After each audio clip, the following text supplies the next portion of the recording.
Hey gamers, welcome to another DSP video. Obviously, this is kind of like the epilogue to the Comcast saga, obviously, so I will discuss what was said on the podcast. Nord Hogan, I made a clip of it, so I'll be able to focus on that only. There will be a little bonus in this video as well, so that'd be like a little added treat in this. But I do want to talk about this Hate Army video that he uploaded this morning. As I woke up, I saw this in my feed. I'm like, okay, let's see what this is about. And when we got to the Hate Army response, I will say it brought up a point I think I was trying to make yesterday. And we're just gonna watch this, and it'll just kind of be a little addendum, I guess, because it's something very cool, obviously. Here's what's come out of yesterday, all right? As of today, April 7th, 2023, I hate Army. That obviously. Oh, we're not going to address because this is the Hate Army response, obviously. So this is just Hate Army talking to Phil directly. But we're just going to ignore that and just focus on what DSP said, because this is the part where I was like, wait a second. This is what I was trying to talk about yesterday.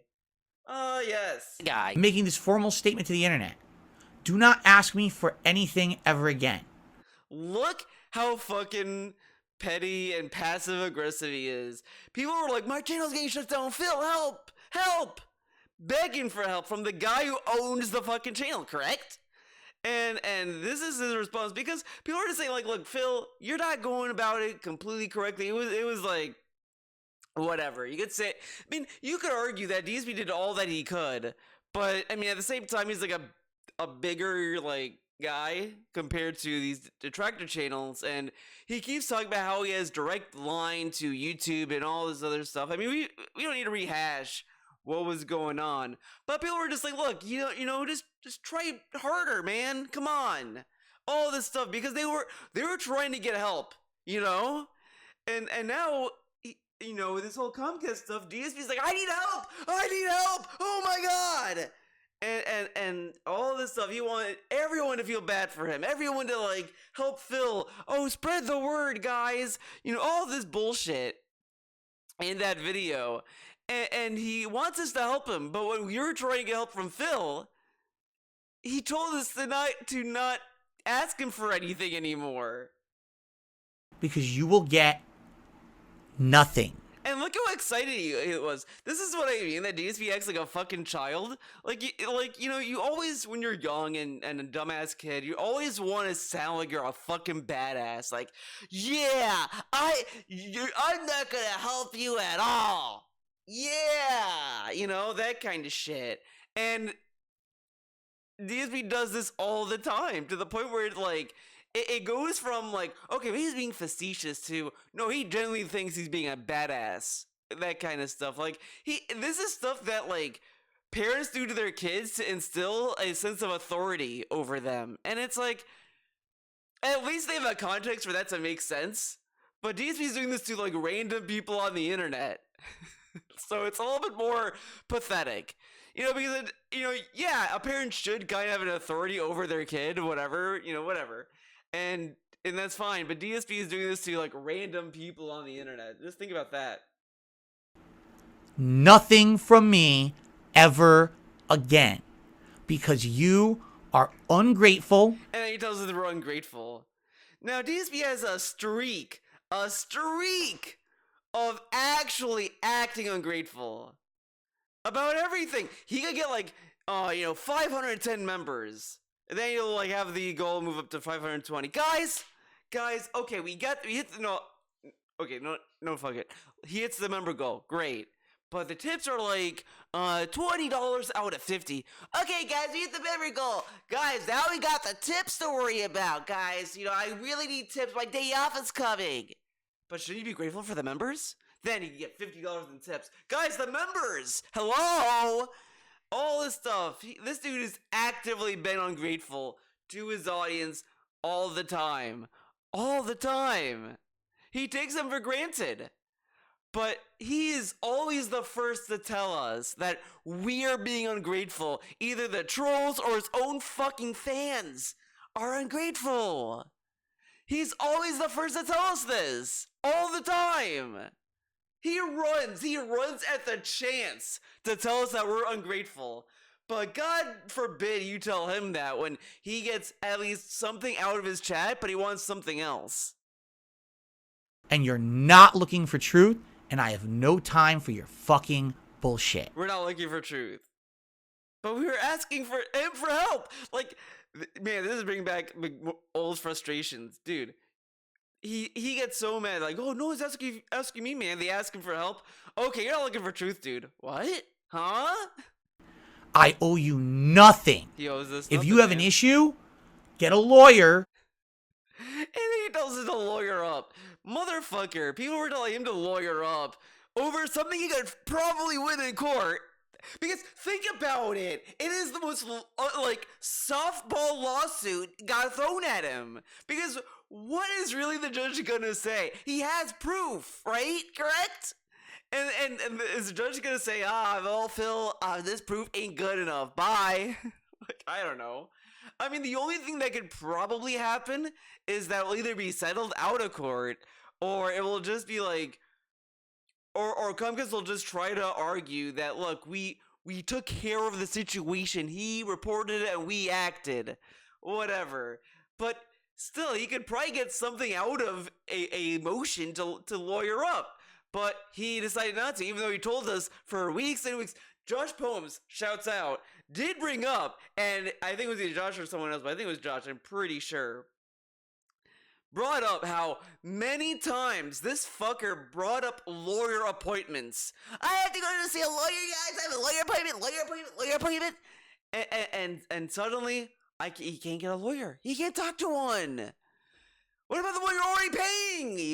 He can fucking ask him. He's already paying him for something else. Come on. Come in. And sue someone. Sue someone. I'm not going to waste my fucking time with you ever again. But Phil, why should I lawyer up when it's going to take forever and I have to work now? Huh? You are so full of your own shit. We're full of our own shit. This dude did a fucking podcast, a fucking video even, telling Comcast needs to act now. But we're the ones full of shit. Yes. Yes. And I'm tired of it. He's tired of it. I'm so sick and tired of wasting my fucking life and my days that I should be spending. I almost thought he was going to say diaper. I want to rewind that. Are so full of your own shit. And I'm tired of it. I'm so sick and tired of wasting my fucking life and my days that I... He almost said, wasting my days in diaper. He almost said diaper. I swear he was going to say diaper. You know what? I bet he was trying to say, like, I'm tired of, like, changing your diapers and all this time. I'm sure he really wanted to, like, visualize a baby and diaper because he loves poop. He was working his way to that and then, like, abandoned it. And then it kind of showed up and ran in a random part. I'm sure that's what's going on. I should be spending with my family and my wife, and I'm wasting them on you. Fuck you. Fuck you. Now, it's also funny that Hate Army made this video, so clearly Hate Army has a cool family, probably, dude. A family of hate. Oh no. Alright, let's get to this video. It's 37 minutes. It's something. By the way, I do think it's funny this dude has the snow effect on for all this stuff. I've talked about how much I hate this dude and how he celebrates Christmas because this fucking guy like gives his viewers the retail worker experience, the full experience of you going to work and being forced to listen to Christmas music, being around Christmas all the time, and you can't get out, and it's just like just stuck there. And he gives it to you, the people. You're stuck with this. This is like your hell.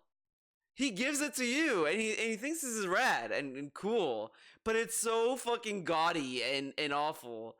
Like, man. This makes me want there to be an actual war against Christmas and for the Christmas people to lose. That's how far DSP takes Christmas. I mean, obviously. But anyways, that's not why we're here. To the Level 1 podcast. Welcome to my final consecutive streaming day for this week. It is Wednesday, the 29th of November, 2023. And I certainly hope that you're having a good day and that you are having a nice, normal time. Normal time. All right?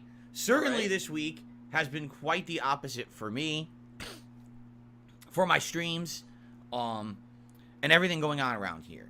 And you guys know I am not one for drama. I try to stay out of it. I certainly did not expect this week to go the way that it did, nor was I even... But, this is what's stupid when he says, he wants to stay out of drama and all this stuff. He brings up how, back then, I was going to do a video on this, and I guess I forgot. And I might do a video on it anyway, but I'll say it here.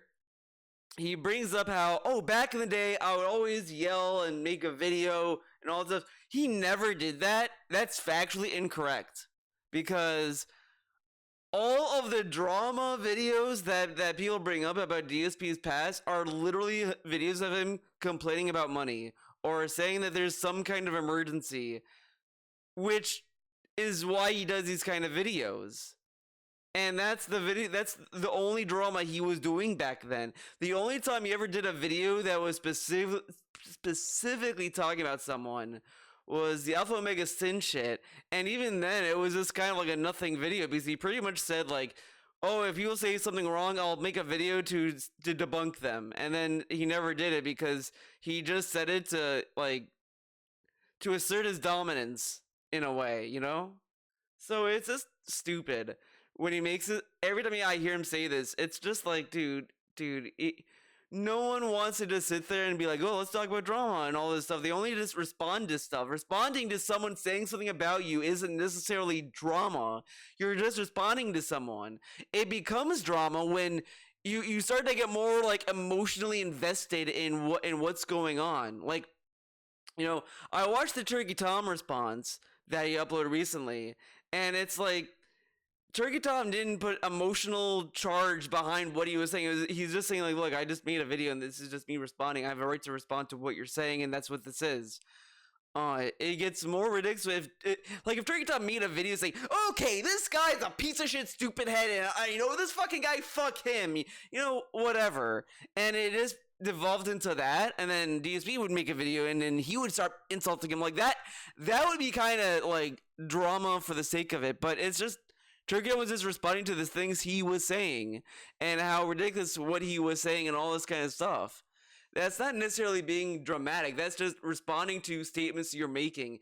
If you truly just don't want to get involved and have people respond to you, then just don't say anything about anyone. That's what people keep saying about him. So when he says, I try to stay out of drama, it's just kind of an effortless statement that's meaningless.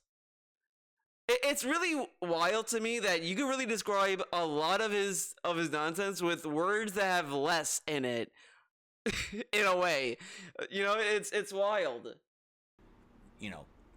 Fathoming that it would go the way that it did, that I was gonna have to have a day like yesterday. And it's funny to me. This may be a long video. I thought this was gonna be a short video, but I'm proving myself wrong on this one. But it's funny to me that he always wants to portray being a badass to everyone. That Hate Army clip we saw where he's like, I don't want to help you at all. You're ungrateful and I should be spending time with my family. And all this stuff. You got the mark my fucking words, I'm coming for you. And all of that kind of shit. He wants to portray this badass. And then there's these instances where he also wants to portray as he's a feeble little man. That he can't even get out of bed in the morning. And it's just why do you talk like this?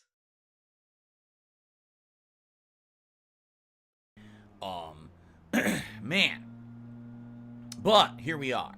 And even today, after it looked like perhaps, there was a resolution in sight and everything's going fine, then things go wrong yesterday. And then on top of that, it looks like, okay, maybe another resolution. But yesterday was the process of getting things moving. Whatever. On the way. He started the process. In reality, I said this in the video as well, he pretty much started the process of stopping it on Monday when money was taken out of his account, which again, it begs the question, if he was more urgent before the money was taken, maybe none of this would have happened. You know what I mean? But he sat on it until Monday. So it's like, I really can't feel bad when a dude just lets something happen. Like he was made aware of it. He could argue about the bank leak, saying, well, I wasn't aware of it because like it was like whatever. And sure, some people might get away with doing like stuff like that, but eventually people catch wind and they move forward to stopping it. DSP only noticed it like once it became a meme on the internet, pretty much. Like it was months, and it's like, dude, you're not noticing all this stuff. Like even by his own story, it just makes him look really stupid, because it's like, dude, you didn't notice all this stuff was going on for months, and now you're contacting a lawyer. You didn't contact a lawyer like the moment you noticed. Like it's just weird. So it's just this kind of stuff makes him seem like it doesn't benefit him, honestly, because he's either admitting that he's really stupid, or it's just that this guy is really, or the guy who's doing all this stuff is like a genius. But I don't know how he could be a genius, since I'd assume Comcast would like log their employees' actions, whatever, and if the client like brings it up, maybe they could figure it out. Like it's just, But again, he got wind of it by the end of October and sat on it for weeks until money was taken out. And now he's like, man, I thought this was going to happen. But it's like, you were told that it was a Comcast client. The tech also noticed. The tech gave him a number to call, and he didn't call. He never told us that. Like, again, this is the thing that drives me wild, because now I can't. If he says, like, let's say tomorrow, someone asks him, oh, did you call back in October when the guy gave you the number? I can't take him seriously, because he didn't mention that in the story he was telling us. He gives all his painful details about all this other stuff, but he didn't bother to tell us if he did a follow-up, on the initial visit. So if he says it now, I just can't take it seriously, because it might be a hindsight of like, oh yeah, I did, it would look stupid if I didn't say this, so I'll say it now. It's just, that's where DSP is as a storyteller. You just can't take him for his word. It's just, it's such a bad faith, he's such a bad faith person, that it's just hard to take him seriously. Even if, I said this back, even if he were to show Craig the mobile game stuff, I can't take that information seriously, because who's to say he didn't fumble the evidence, or he's showing intentional evidence that's not necessarily the evidence that we're looking for? Because if you showed him, let's say you showed him the Game Center stuff, and then someone said, well, that's not what he used to log in, he's gonna say, well, I showed him the Game Center stuff, and people are saying that's not good enough, apparently, man. And it's just gonna be that. So I just can't take this dude seriously no matter what, because he also openly lied. He said for years he doesn't play mobile games. Like he's in such a bad position in life. It's really the boy who cried wolf in real life, in a lot of ways. Like he just burned all of the good faith that anyone would have for him, honestly. Because to me, if you tell me that he was telling us he was single for a whole year in 2017, but in reality he was dating Kat. These little vacations he was taking was dating Kat. And then he's like, well, but he would be semantic man, saying, well, technically, we weren't together because she lived in a different state at the time, but you were still seeing someone. Just because you don't consider being together, you were still like having a connection with someone. Okay. I mean, with that logic, if let's say that Kat did not move in with DSP, and their relationship never went beyond just talking through DMs, and she stayed with Subaru Man, would you consider that cheating if she was just talking with DSP in ways like that it could have been something, but then they decide not to? Like, would you still consider that cheating? I mean, Superman might be okay, like he could argue, okay, well, she didn't go through with it, and now our relationship will be stronger after the fact, or whatever. It's really semantics with that, and that's why I just can't take him seriously. He has all these instances where he's just been lying. Like, oh, I can't get a cat because I'm not financially stable. Gets a cat anyway. Oh, I can't marry cat because I need to be financially stable. Marries her anyway. And then, basically, this morning, how do I say it in a way that, well, okay, I'll tell the story, okay? So, first of all, thank you all for being here. This stream is incredibly late. If you hear the landscapers outside, it's because they're doing their thing. I have the window closed, but they'll, it's loud. Anyway, it is loud. Yes. So, I normally would start my stream 10:45 a.m. It's 1:38 p.m. today, right? So you might wonder, what the hell happened? Why is Phil so late? It's very simple. This kind of stress takes a big toll, even if, my intention is to pull through it, to publicly force my way through this.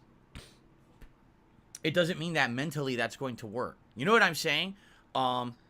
I just want to bring up that this dude got swatted and he still continued streaming Batman after the fact, and then did a video talking about it, then continued his life after that, no problem.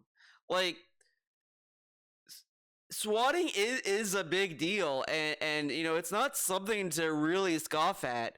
And even he said, "Oh, it's not a joke, man," but he was able to go through that, which you could argue could be a life or death situation, right? Correct? Because the police doesn't know what they're getting into, and they might be trigger happy or whatever the fuck. Like, anything can happen. It's a variable situation. And the dude did that, and no one, I feel, knows who did it. We don't even know if the guy got caught. And DSP was still able at that time to just continue throughout his life. And yet, a dude was just hitting pretty much reset on his modem. It was enough to stop him in his tracks. Like, I don't know. It's kind of... I mean, you could argue it's unfair because there was time in between that maybe, like, he moved on from that, whatever, but I'm just saying, like, even at the time, he was able to just continue working, and he shrugged it off, and he keeps talking about how he shrugged it off, and he was able to, like, continue working all this stuff. So, if he had that kind of experience under his belt, why can't he just move on? And he also told us many times that he could just go through anything, whatever, and this is just a dude resetting his modem. He could still make content. Okay. Control all the factors of your life, sadly. I wish I did. I wish I had complete and utter control over every piece of my life and my body and everything. Up here, this, the physical, the mental, I don't. And up here, you basically, down there, and with everything going on, it really has worn me down over the last, you could say it's been going on for years, but particularly this last month, right? And then this week, particularly, obviously not being able to stream normally. And by the way, he was able to stream normally though. Think about it. He did that stream Tuesday. Was it Tuesday or Monday? No, Tuesday. He did that stream Tuesday, and it lasted the exact same time as a normal stream. And then he went on to play Dulcim at night. Like, in reality, he could honestly have played Mario RPG Tuesday. With all intents and purposes, he could have played Mario. He just chose not to because he wanted to do a whole pity party about something that he knew was in the process of getting cleared up. Because again, he had to just call them, and he did. Like, he just had to deal with it. There's no guarantee that it's over. Like, I have absolutely no real updates, information, or assurance right now from my ISP, Comcast, that anything has happened and taken. It's so funny that the night before he was saying, "Oh, this guy's getting shit canned. Oh, it's gonna be cleared up and all this stuff," and then today he's like, "I don't know, man. It's not clear, man. I don't have any assurances." But he was like talking as if he knew it was done. And the thing is, this is like a cycle almost, because I feel like once drama hits him that he wants to seize the opportunity of, he'll do whatever the day of. Then the next day, he'll wind it down by being a little sad boy about it. And I'm kind of curious if I go back to his recent like drama stuff and see how the following pre-stream podcast would go. But because I feel like he does this a lot, but that could just be my internal bias about this. But yeah, he knew it was gonna be wrapped up, and then he's like, "Oh, there's no assurances." His schedule doesn't reflect that anymore because on Tuesday night when he uploaded the schedule, he says in bold like, "Oh, my internet can still be taken down, whatever." Now you look at it and it doesn't even mention that. It mentions it in the tweet itself, but it doesn't show in the schedule. Place to prevent further malicious activity against me or my account. If you don't know what I'm talking about, yesterday I put out a whole series of videos on this. The first video was about 50 minutes long, and it covered the entire story of how in the last year, if not longer, it could have been much longer than. I know it says year, if not longer, but again, it begs the question why, because the thing that's weird about this though, when he brings up the past year and all this stuff, then why didn't the other Comcast technician that showed up in the past notice anything? And he didn't notice the Wi-Fi names. Like it's just circumstantial, honestly. But whatever. That, and in fact, I suspect it has. That there is a malicious employee working at Comcast who doesn't like me. That's my ISP, Comcast, and has been resetting my modem, changing the settings in my modem during streams and events, and now accessing my private information, making payments in my name, which is fraud and identity theft. And again, he suffered a massive bank leak and talked about it too, because he did address it and was able to stream normally. He didn't have a problem. Like, you would think you would lose more sleep over that than a Comcast account. I mean, it's fucked. Again, I don't want to sit here and necessarily say it's not, like, I don't want to make it sound as if I'm not saying that it's fucked up in of itself, but this is at least like the money went to just the company, and you can kind of talk to the company about that and all that stuff, and you can reduce the risk from then on. When someone gets access to your bank account, I would kind of feel a little bit more scared, because that's like immediate money that's tied to you that you need. So wouldn't that be more kind of like alarming? Like I feel like I would kind of be more frozen at that point thinking about that. And in general, just doing whatever they can to make my life miserable, even though it's completely illegal. Okay? He says this, but he also has told us that trolls have done illegal things so many times. So it does also make me wonder, does he truly believe that stuff he tells us every day? Because if he did, this shouldn't come as a surprise to him. But he always acts surprised. So now there's concrete evidence of this and all of that. But I had to talk about it publicly yesterday. Why? Because I had gone to Comcast twice, once a month ago and once on Monday, and they weren't helping me at all. They were kind of treating it like it was no big deal. They were filing logs and tickets, but no one was touching the situation and fixing it. Okay? It's really funny to me that he says all this and no one was helping him. Tuesday, before we even uploaded the video, he finally found someone in Comcast that understood the situation, told us this on stream, by the way, and said, "Oh, finally I found a guy that knew what's going on, and he's gonna definitely do something about it," and all this stuff, etc., etc., etc. Got someone to help him.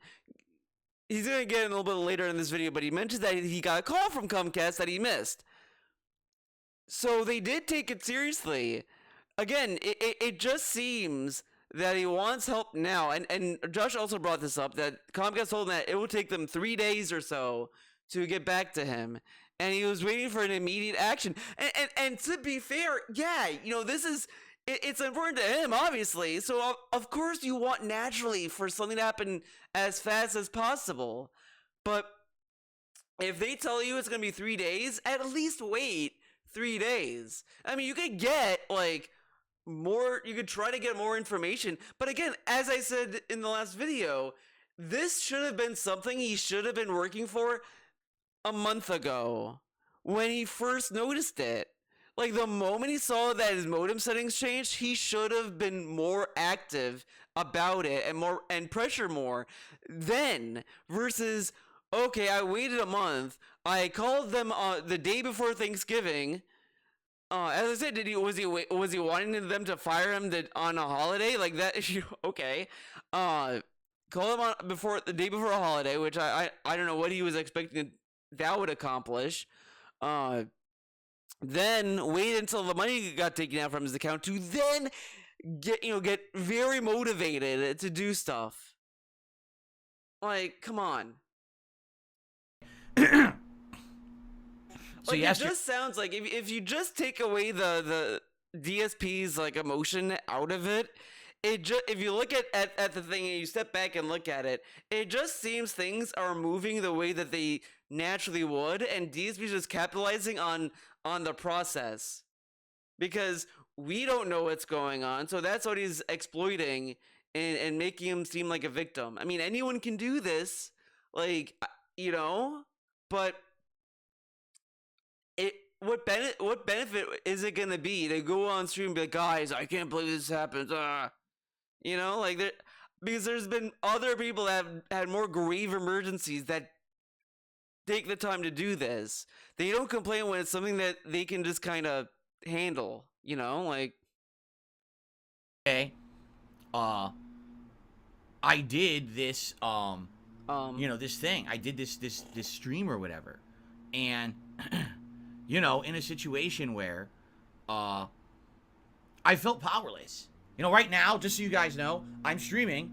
This stream could right now reset.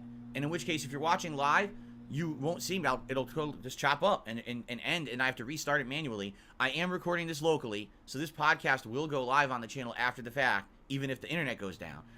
But the chat will work because the chat is connected to my backup wireless device that they gave me.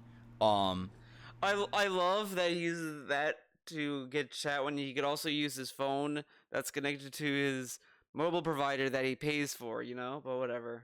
So, yeah, it's basically the chat will never go down. I'll be able to talk with you guys in chat and let you know what's going on if that happens, okay? But there's no assurance that that won't happen.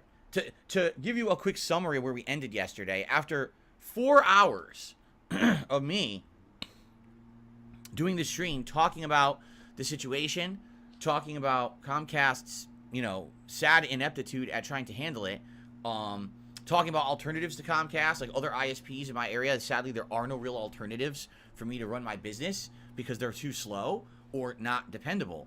And all this stuff, I ended up calling their customer support again. After fully explaining the situation, probably the millionth time, because I talked to about 8-9 people at the company at that point, the person who was there finally kind of understood, looked, and said they had the evidence to show who was actually doing this, and they saw it right in black and white.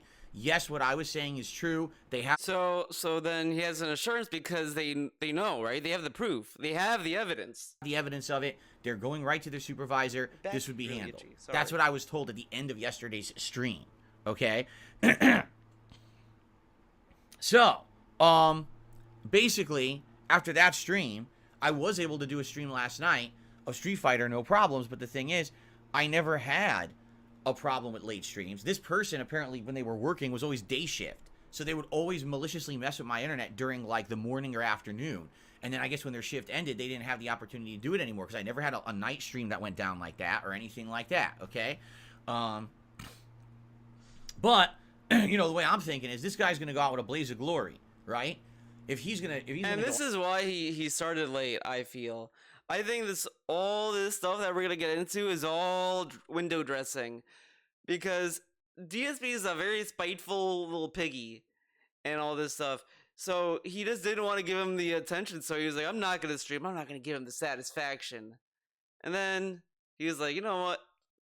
I'm going to go on anyway. Fuck it. Because again, he as I said yesterday, he could make it a stream feature of it being a symbolic stream of him being a persistent content creator. out and he's going to get fired or he's going to get arrested or whatever it's going to be that's going to happen to him, he's definitely going to try to mess with me one more time before he loses that access. So I think today, you know, that's it. I'm going to turn on this stream and immediately it's going to go down or whatever, right? So all this is going on in the back of my head. Now, in the meantime, I want to give you guys an update on the situation. But remember, he doesn't care, and the trolls mean nothing to him and doesn't affect him at all in any way. But since this troll was able to, like, affect him physically or whatever the fuck, he got a nice little rent-free spot in his head. But again, he's letting the trolls win. I thought you don't want the trolls to win, Phil. He should have streamed.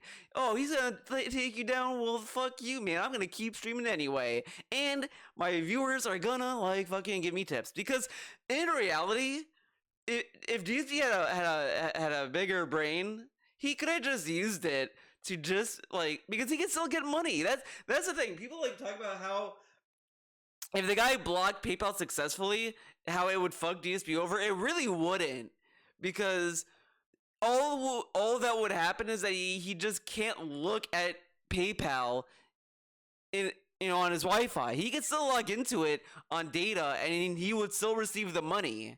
So it's not like the website's blocked and he can't get money. Like no, he can still get the money. So if anything, he would get more money if he streamed. Is the point I'm making? But it's just all that would go on is just the stream would be affected, but people could still tip him all the same. You know, he had people tip him behind the scenes anyway. 1 Minute Man was tipping without an animation for years, man. I had been talking to the Xfinity support social media team about this behind the scenes. And they said they couldn't help me. You got to talk to the fraud department and all that. Yeah, so they're social media. What are they gonna do? I've been keeping them in the loop of what's been going on. I told them about being on hold for 3 hours, getting no help. I told them about all this stuff.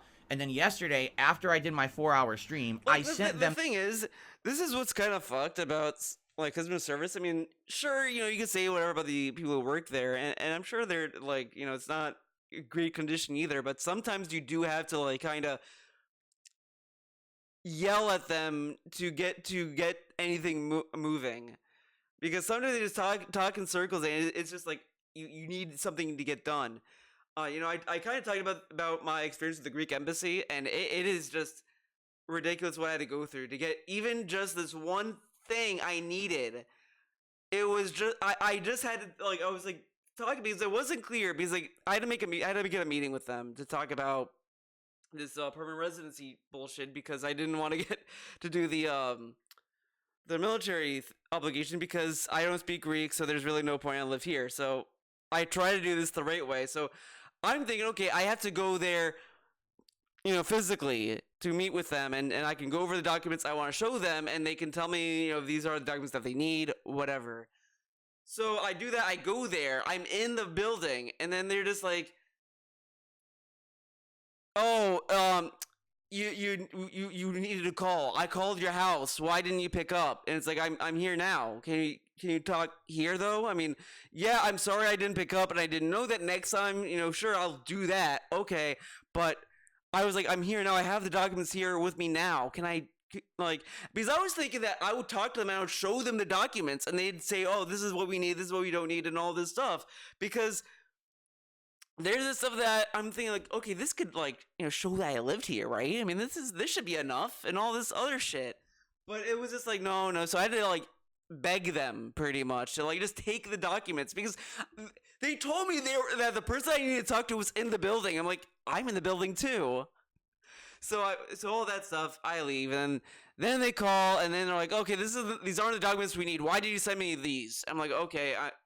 Apparently, I thought I had everything that was relative to me, that was related to me. Apparently, she was telling me, you sent me your brother's information. I'm like, I swear this stuff there was me. I don't know why my brother was in that pile, but whatever. So I'm like, okay, fine. I'll fix this.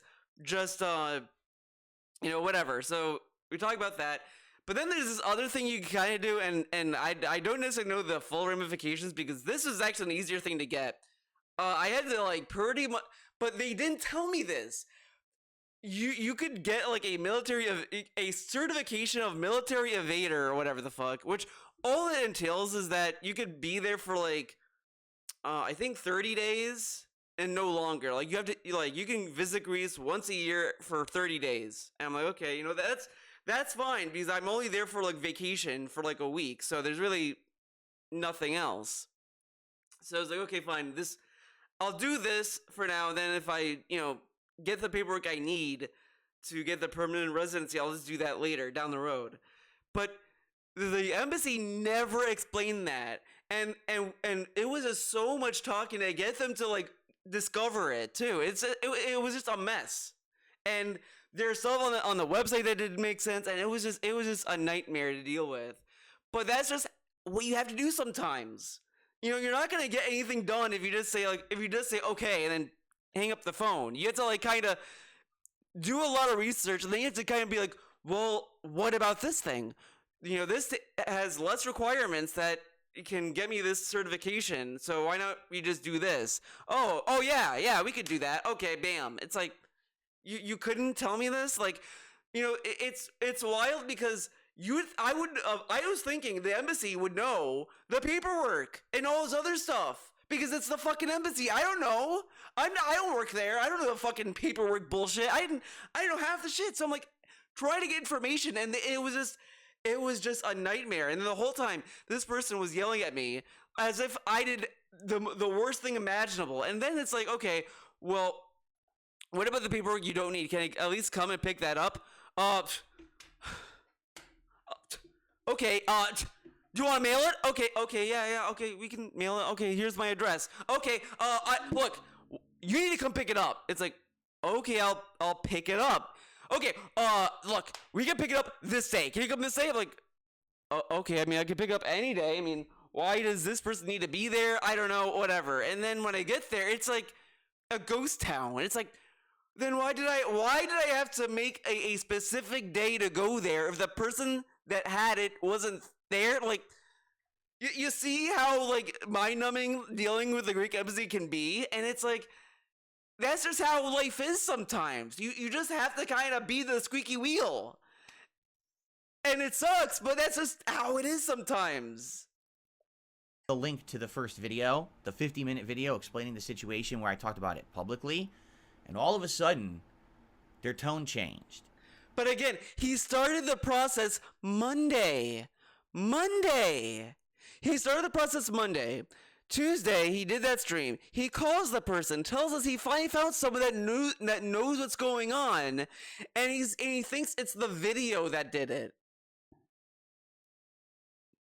Like, this is what I mean. He's taken the opportunity to it's a confirmation bias. That's all this is. That's all that it is. Like, come on, man. We are so sorry we didn't take action on this sooner. We're sorry we did not get your information. Let's go ahead and do that now. They took down my contact info. They said they have a corporate representative that will be handling this and is now going to be jumping on the case and will be contacting me. And in fact, they did actually call me this morning, but I missed the call. How could you miss the call? You're in the house, Phil. You have your phone with you. How did he miss the call? And again, this is an important thing that's going on. You would think this dude would be glued to his phone, waiting for a phone call. This dude cries about how Comcast could not pick up the phone and call him. They call him, oh, I missed the call, man. And then he's gonna tell you, oh, they didn't contact me. But they literally called you. And again, he's saying that it was the video that did it, but he got a person on the phone during the stream before he uploaded it, saying he knows what's going on and he's gonna forward the information. And then he got the call back, or whatever the fuck then, and all this other stuff, because someone knew what was going on, and he had the evidence to show for it. And he's like, yeah, man, I made that video and they suddenly changed their tune. You know what? Maybe that's what I should have done about the fucking Greek embassy. I should have done a video about it, and then magically the Greek embassy is gonna fucking call me, right? So they're gonna be like, oh, Phil, oh, Theo, you're right. You could do this. All right, here you go. Like, come on, man. Didn't leave a voicemail, but they actually called my phone, and I missed it. Okay? So, And did he call them back? See, these are things that like that just sit in my head. This is the same shit I said yesterday. The guy gave him the phone number. I'm like, okay, but did you call them back? He never says that. He says he has the number, never told us he did a follow-up. He throws out, they called him. Doesn't say if he called them back. Like, he's expecting a call. He's sitting there like, oh, I'm expecting a call. Did he call the number back? He doesn't say. He doesn't tell us. Why? Oh, if he told us he called them back, then he wouldn't be able to be a victim. Of course. the funny part about all of this, all right? The only thing he could honestly say, and he didn't really complain about, which is kind of funny, that they didn't leave a voicemail. And I'm thinking, why would this guy call him back? And if he missed the call, why didn't he leave a voicemail? You know, this is like important information. The dude doesn't think that, hey, maybe you should leave a voicemail. But all this is clown world, because you could say that, but then again, you could say, why didn't Phil call him back? He saw he had a missed call. Did he call him back? Apparently, Comcast does actually have people who handle situations like this, but they weren't taking me seriously, despite the fact that a month ago I showed them the evidence. They found, oh my God. He finally found someone on Tuesday that found the evidence and forwarded it. That dude took him seriously. Saying no one takes it seriously is insane. But yet again, as I said, he didn't take any precautions when it first happened back in October. And he only started to move and do stuff Monday. And then Tuesday, he called, the chat had to tell him thousands of times, call them and just keep at it.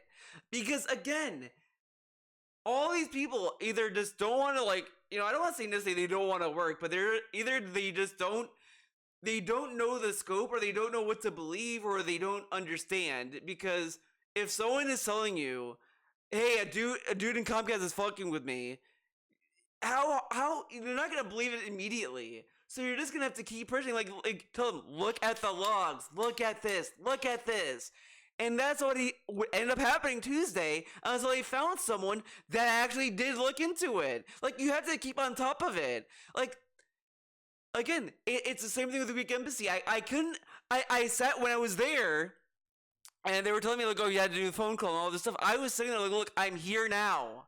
I'm in your building. I'm here. I have the documents in my hand. Can we just do it now? Because I took the train all the way to here, and it's like a big deal. Okay. I'm here now. Like, we can do it now. And I can be on my way, and whatever happens, happens. And they're like, fine, okay, we'll do it.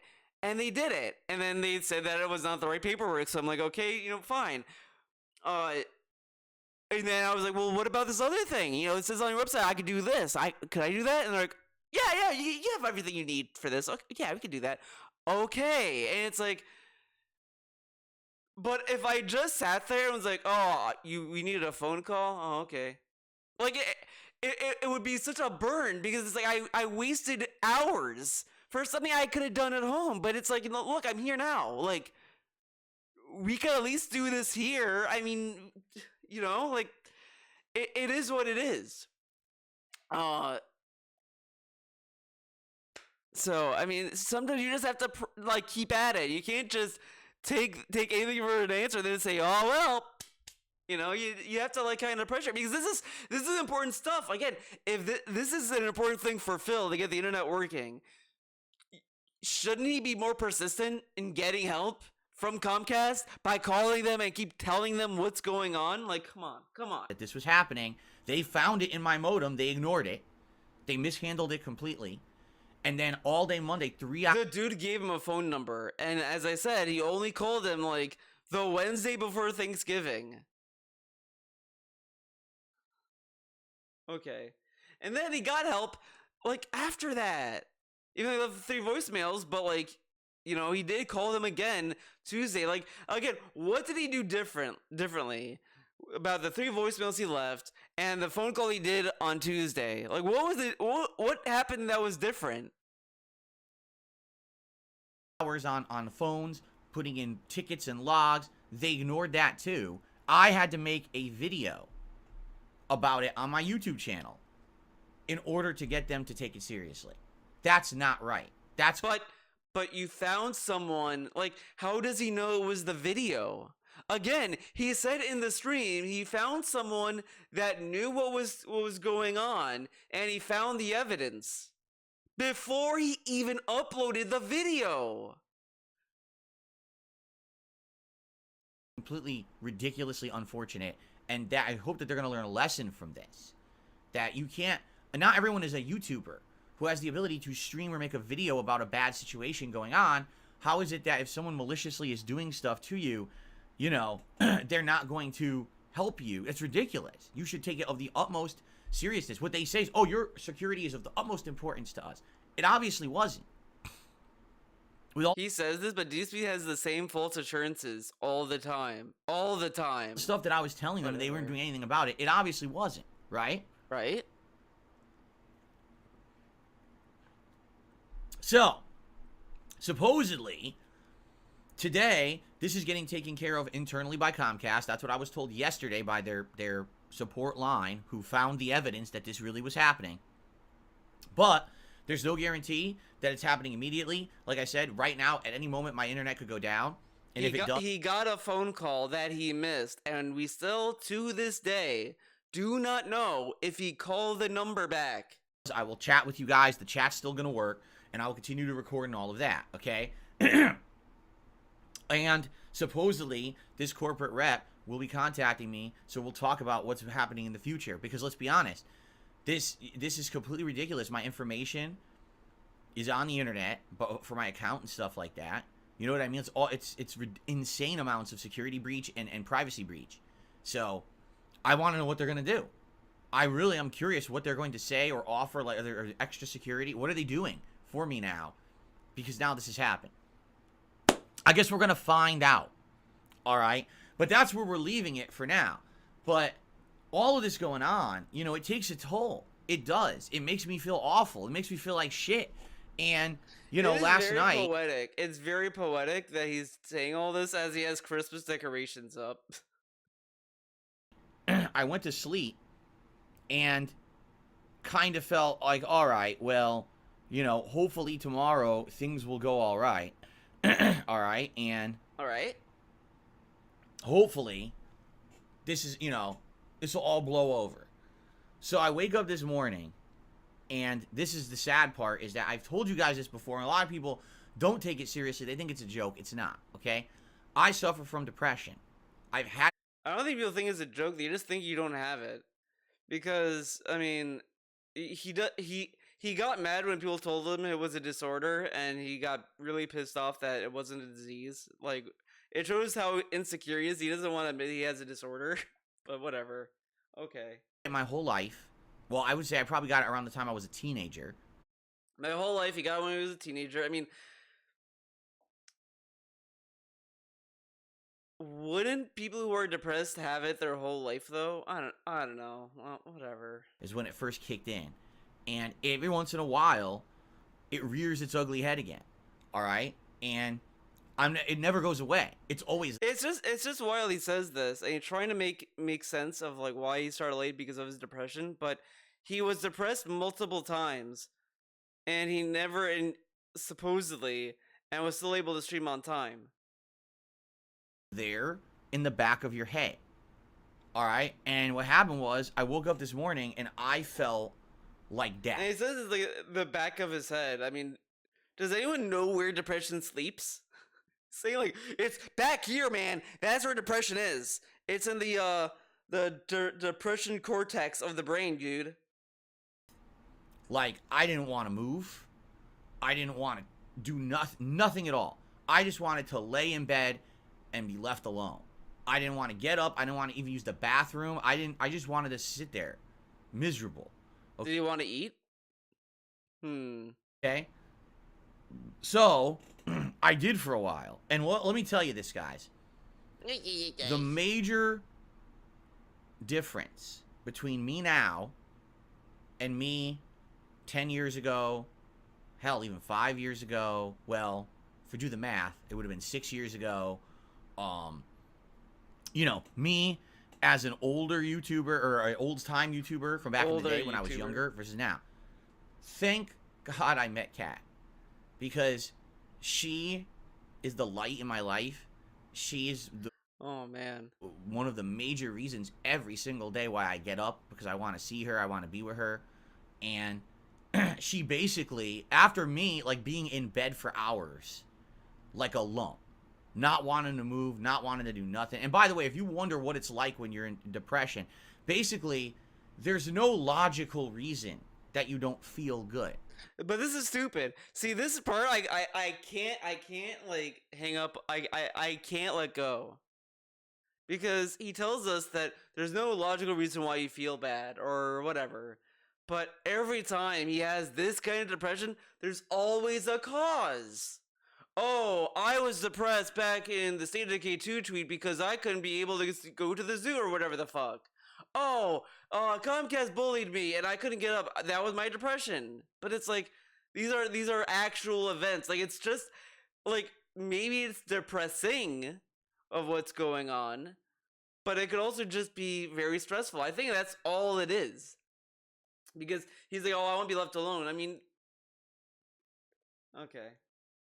Okay, it's not like, oh, you know, this or that. Now, in my case, there's a lot of things going on that triggers this, right? Obviously, we know a lot of things, but I thought there's no logical sense, right? Correct? How come things trigger his depression, but for everyone else, it just happens whenever it wants? What? What's going on?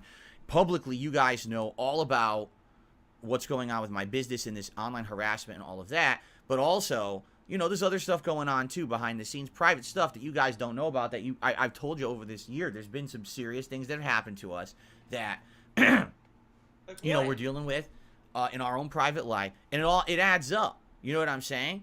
And if this were me, I'm not. Yeah, this is just stress. That's all this is. It's just stress. He doesn't want to get out of bed because it's like, oh, I have to do all this fucking shit. That's all that it is. This isn't depression. I'm sorry.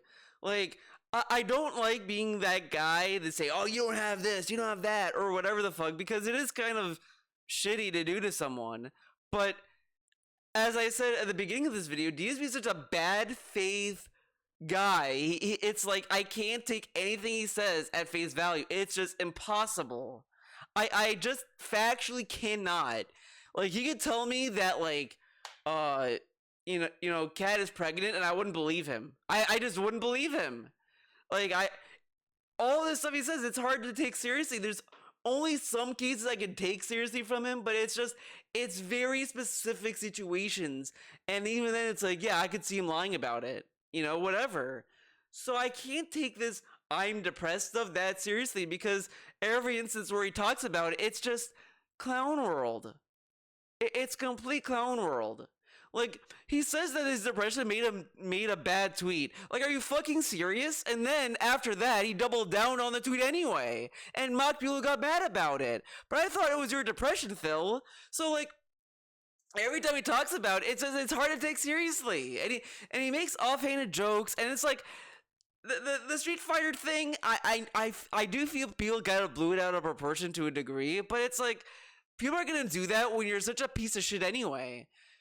I mean, again, my go-to is the State of Decay 2 tweet, because it just, that to me pisses me off, because people have done actual harm because of their depression, and for him to equate making a bad tweet to that, it's just insane. It's just pure insanity. You cannot convince me that you can equate that versus someone who has attempted shit, you know? Like, it's really fucked up to even make that connection. Like, I don't even think if he had depression, he wouldn't be making that comparison. Like, he really wouldn't. And he'd say, oh, I have depression, man. Do you really, though? Like, I just can't think of anyone in good conscience, even if they don't even have it, make that kind of connection. So I just cannot, in good conscience, just say, yeah, man, he must have it. Why would he lie about that? Because this dude is such a piece of shit. Not exaggerating. I woke up, I didn't want to talk to anyone, I didn't want to interact with anyone. I had to post up an update so you guys knew that I wasn't coming to stream, right? But basically, that was it. That's all I did. I didn't even And move again, after. he has like gun situations reversed in his favor, and he would always come back with this kind of fucking attitude. Trolls have lost. Okay. That. And It's just that he missed the phone call, and we still don't know if he called them back. We that's a mystery apparently, and it's just he doesn't know. That's all this is. He doesn't know, and he's too dumb to even consider calling the number back. He's expecting a phone call, and he doesn't want to call the number back. Was he afraid that it was actually the troll calling him, and he's gonna say, "Hey Phil, I just want you to know I have your number and get fucked"? Was he afraid he was gonna he was gonna talk to the troll? Was he afraid to pick up the phone? Is that gonna be the next stage of this? He's gonna come back Friday and be like, "Guys, it's tough. I don't know." And people are saying I should call the number back, but what if it was the troll? I don't know, man. I don't know if they did anything, and I'm afraid if I'm gonna pick up the phone, it's gonna be the troll, man. Is that gonna be the next stage? Is that he's gonna be paralyzed to answer the phone? He's gonna tell us he has PTSD over phone calls again because of this? if I did not have Cat in my life, okay? And you know what? We're gonna go to that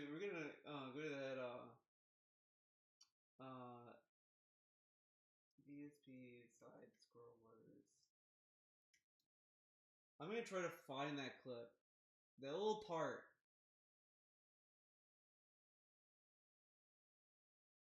I just want that part where it's like, And taxes is a big thing because for years there I was not able to pay my federal taxes properly. And well, it came back to bite me. You couldn't bite me. That's correct. And herein lies the problem. What? I didn't think that. In my mind, it doesn't matter. It doesn't you're matter. right. You're right. You're right. I agree with you. But in my mind, I didn't even see that. I didn't think that. That's, Okay. you know, the joke was, this is a scumbag sheriff. He's literally lying to everyone. If he's going to traffic someone for profit, I wouldn't be shocked. It wasn't of me doing really bad jokes like that. Okay, maybe you'll find. like. I just want to hear your thoughts on that. There's been kind of a reinvigoration. Let's change everything I'm doing. Let me. That's what you were, I guess, made your Games and game developers and everything else. He's just going to rate. If I were to. But are they sticking? Are they staying though? I say things like, "Oh, this game I really don't like because this is unfair." Build our show by giving us an endorsement. Thanks, man. Appreciate that. Oh, you're horrible. You guys suck. I hate you. I hate you. Oh man, he guessed it. But there was a part where he's like, "Oh, I can curl up and hey, and he was doing that kind of shit, and it was just like, was that empty? Was that an empty statement? I probably would still be in bed right now. I probably would still be a miserable lump, and I would feel ultimately depressed. I'd probably be like crying and fucking. I really want like to find that clip. I really want to, but it just won't work because I don't know where it is, and it's just a mess, and it's like a 5-hour interview, so it's like whatever. But man, he's saying all this stuff, but he was saying like, "Oh yeah, I don't let anything get to me, man. I could like sit here and like hide in a corner and be scared of what the trolls will say, but I'm gonna stand up for what I believe in."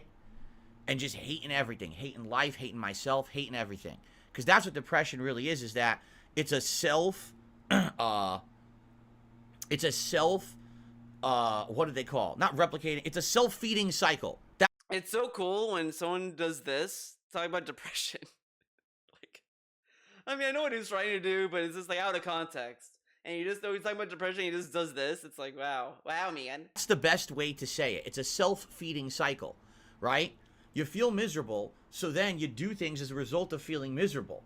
Because you do those things, they make your situation worse, and now that makes you feel miserable again. So What is this? So then you do things as a result of feeling miserable. It's like a little finger dance.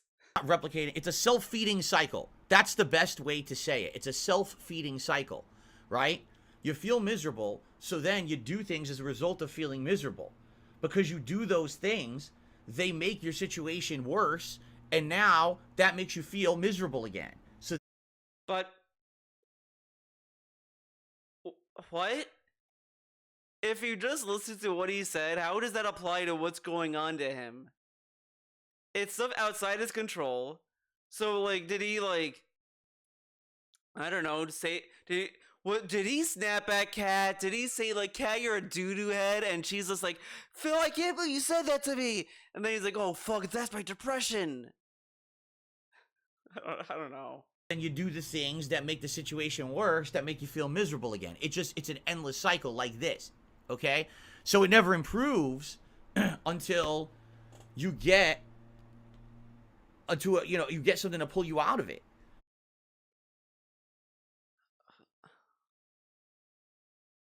I kind of hate how he said this, because it like, man, I don't know if I have depression. I don't really feel comfortable saying if I do or don't. You know, it's just like I'm not gonna be the one.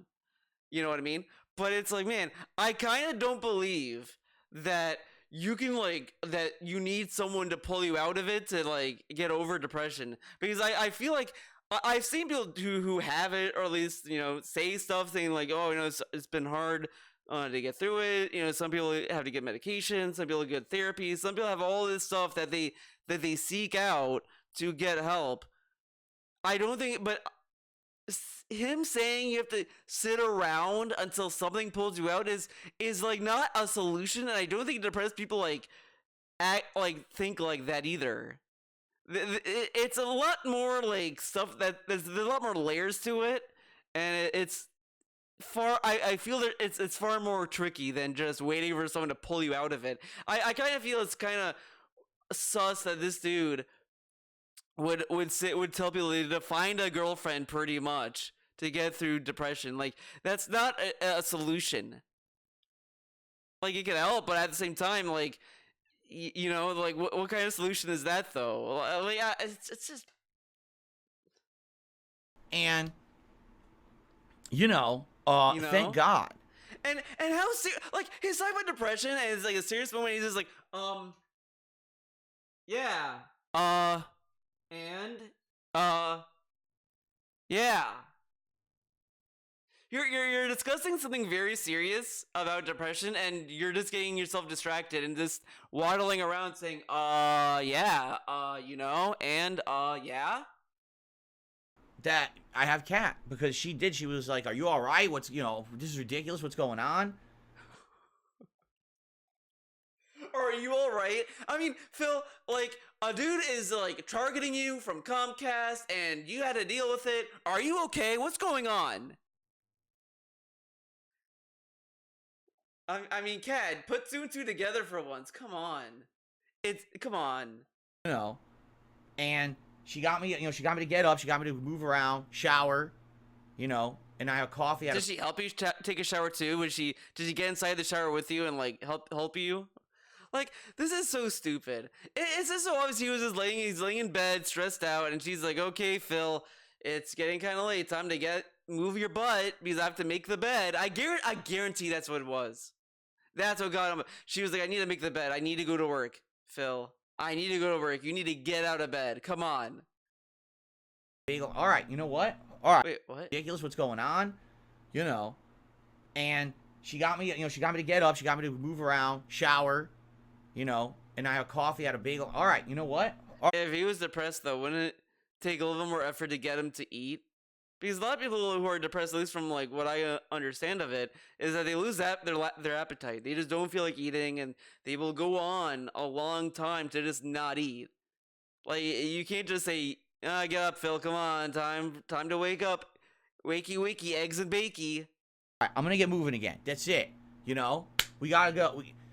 And the thing is, right now, it's in my head right now. I'm not even kidding. Like, right now, I feel like shit. Like, actually, in the back of my head, I got these awful thoughts about you're a piece of shit, and, you don't deserve nothing, and this, that's what it is. You get that awful, but, like, again, like, this is stuff, He's feeling like this because a dude was targeting him from Comcast. If anything, he should just be mad that a fucking company had an employee that was targeting him.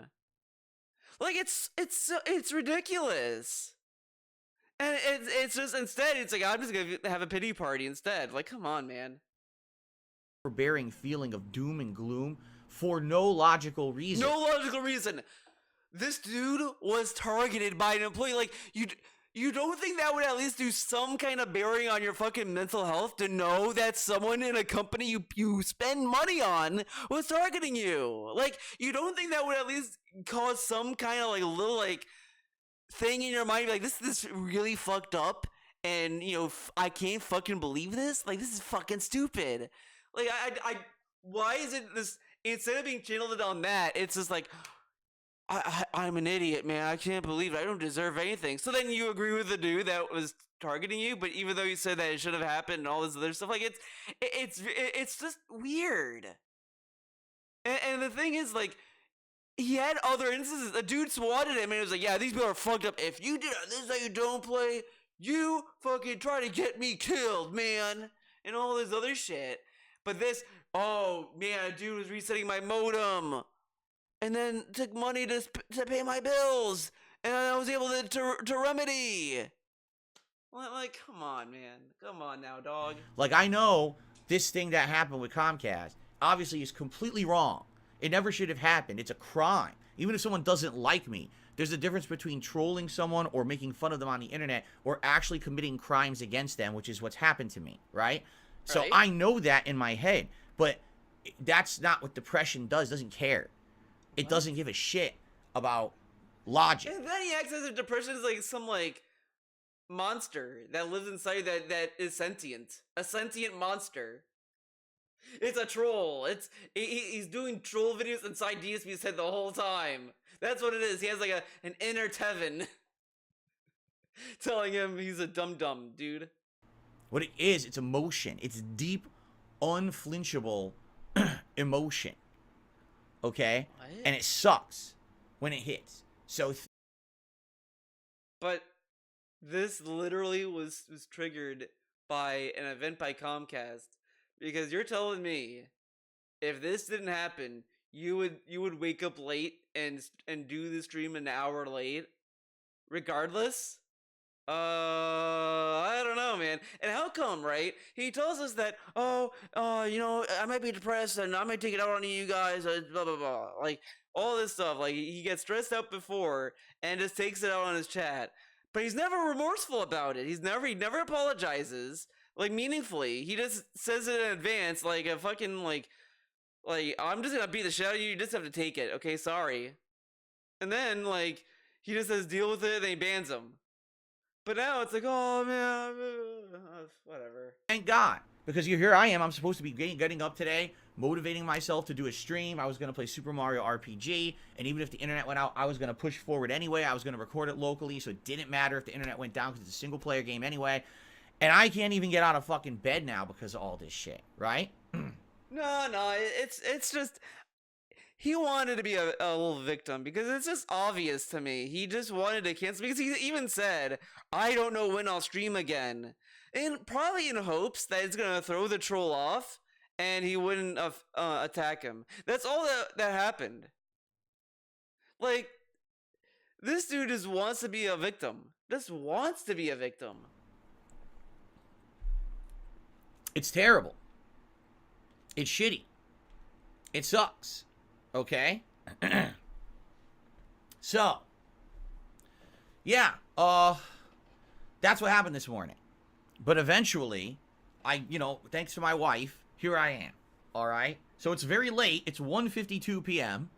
All right? And I'm going to do a show. We're going to do a podcast here today. And we're going to hang out and we're going to interact and we're going to have a good chill time. All right? We are. And I'm happy about that. Because that's what I need.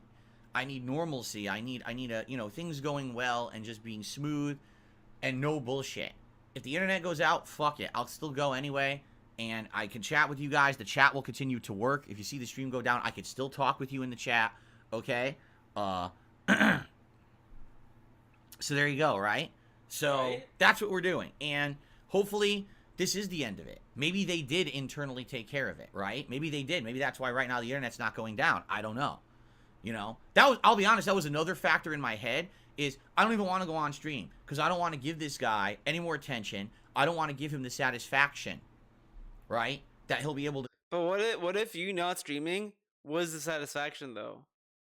He could have just streamed and he could still do it, but if he still kept going, you know, that would be powerful. That would be a powerful statement. He did. That's what he did Tuesday. He was willing to deal with it Tuesday because he wasn't doing any meaningful gameplay, but he didn't want to have meaningful gameplay interrupted. That's why it started late. And then he chose to do Starfield because he had like a little amount of gameplay left in that game. So he chose that. So he wouldn't have to do a full 4-hour stream. All this was designed around the troll, by the way. And he's trying to disguise it as it was his depression. I'm not buying it, Phil. I ain't buying what you're selling. You ain't fooling me. You're fooling Jay, but not me. Go on this stream and reset my modem or do something, and then he feels like he got instant gratification because he had an action on this planet that had a consequence or something. You know what I mean? Like, a lot of people on this planet they're insignificant, or they feel insignificant. So what they do is they create. He tells the trolls every day that they're insignificant beings, that they can't affect him. And then a troll does it, and he's telling him he's insignificant. Dude, he got you to, like, move your ass to call Comcast to get shit done. And all this stuff. Like, it's fucked up. I'm not gonna necessarily say that the dude who did it is, like, a cool guy. I mean, hopefully he gets pushed, because no one should do that. Like, in reality, no one should be able to just go to work and fuck someone over and then just keep their job. Like, because imagine if you need to go to the hospital and an EMT or a doctor's like, this guy, I hate this guy. I ain't gonna fucking do shit. Yeah, actually, I'm gonna make it even worse. I'm gonna make another, I'm gonna just fuck around, see what happens. Like, it's just, you wouldn't want to do that. I mean, that's why there's malpractice stuff and all this other stuff. But it's like, you don't want someone in any position where you're paying someone to do something and they're just like, fuck you. I'm gonna, like, not give a fuck. I'm gonna fuck around. It's like, but man, situations where they get an outcome based on their actions, and as long as they get that outcome, it's just that this dude, like, begs trolls to troll him better. Oh, guys, they said I have gout. Well, try harder, man. And then the troll does something more, like, nefarious, and it's like, what the fuck? I mean, it's just wild. It's wild, the world we live in. They feel like they have value. Wow, I did something today and it actually affected someone. I don't think the dude felt like he was valued or that he had worth. He just thought it was just. I'd assume he just thought it was just kind of like, whatever. I'm not gonna pretend I know what the guy was thinking. This is wild. It happened. The problem is it's usually negative. It's usually, wow, I hurt someone today. I did something. I got away with it. And, someone really got screwed over. But he didn't get away with it. He factually did not get away with it. He fucking got caught. In reality, in a way, he got caught back in October. And he would have gone away with it. In fact, I would argue, if this dude bided his time even more and didn't take the money... I wonder, if he didn't take the money out of his account, right? Let's say he didn't do that part. He just didn't touch his money. He probably would still be working at Comcast. He probably would be able to quit in peace and not worry about anything, because I doubt DSP did anything. He probably just thought, hey, whatever, maybe this troll is gonna move on. Like, because he has such a weird attitude about ignoring trolling. He ignores trolling that he shouldn't ignore, but focus on trolling he should ignore. It's really weird how this dude operates. Aha. I don't know how that's validation, because that's awful to think about that when you think about it, but that's how some people are. It's a result of, sadly, having people on this planet with no real meaning in their life, right?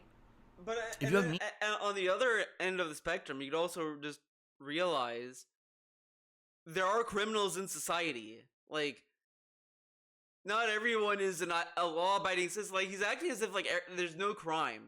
Even though he tells us every day that Seattle's committing crimes and petty crimes and all this other stuff. Like, I mean, think about it like this, though, dude. What's worse, the shoplifters that just when they get caught, they return the product back to where they belong, or a dude that's actively fucking with your fucking internet? I mean, come on, think about that. If you have positivity in your life, if you have meaningful things you do every day, right? You have activities that you like to do. You have friends, you have family, you have a job that maybe you feel is worthwhile and fulfilling. Whatever it may be, if you have that positive factor in your life, that's what you focus on. You don't focus on taking the positivity away from others who have it.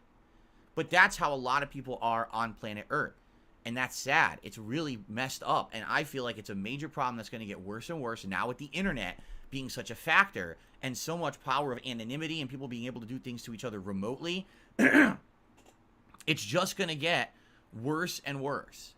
Okay? So just think about that, right? This person, that was in the back of my head. I'm like, if I go on stream, right, and this guy resets my internet, now he feels validated again, even though, you know, Comcast is aware and he's likely on his way out the door, whether it's today, tomorrow. So he didn't get away with it then, because he's going out the door. You know, next week, whatever it is, you would think, you know, they would do it right away, but that doesn't mean nothing. You know how corporations work. They're like a slug. They're like a molasses rolling down a slow hill, right? Like it's you. like, that's how they get stuff done. I mean, think about it. He didn't start to do anything until like a month later.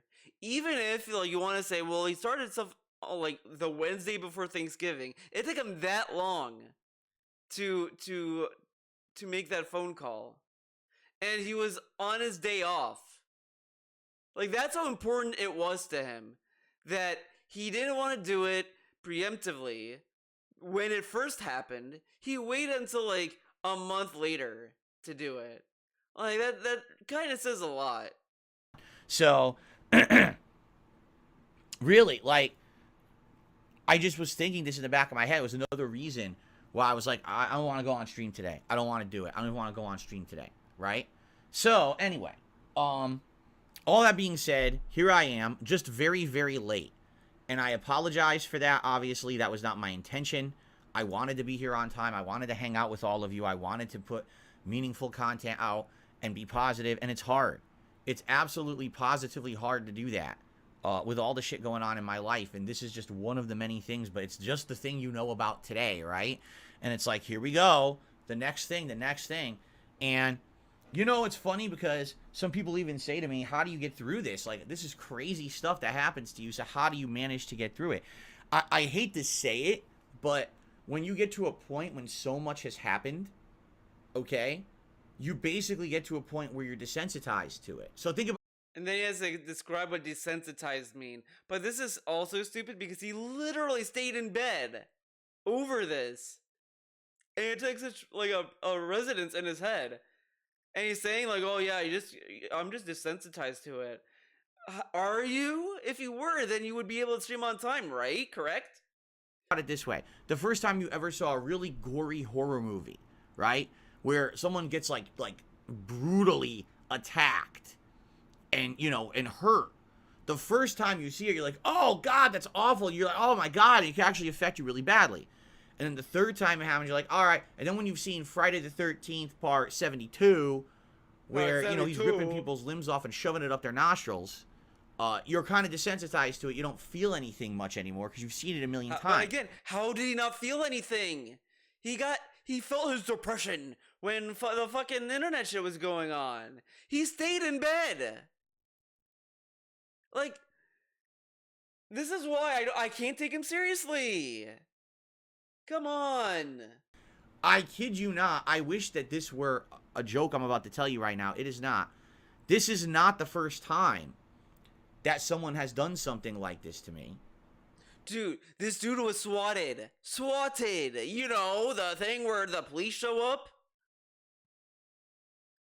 And he's like, yeah, this isn't the first time, man. I'm like, yeah, it happened multiple times. It's fucked up. Sure, whatever. But, like, this dude is telling you that he's desensitized to it, but he's doing a whole sad boy routine over it.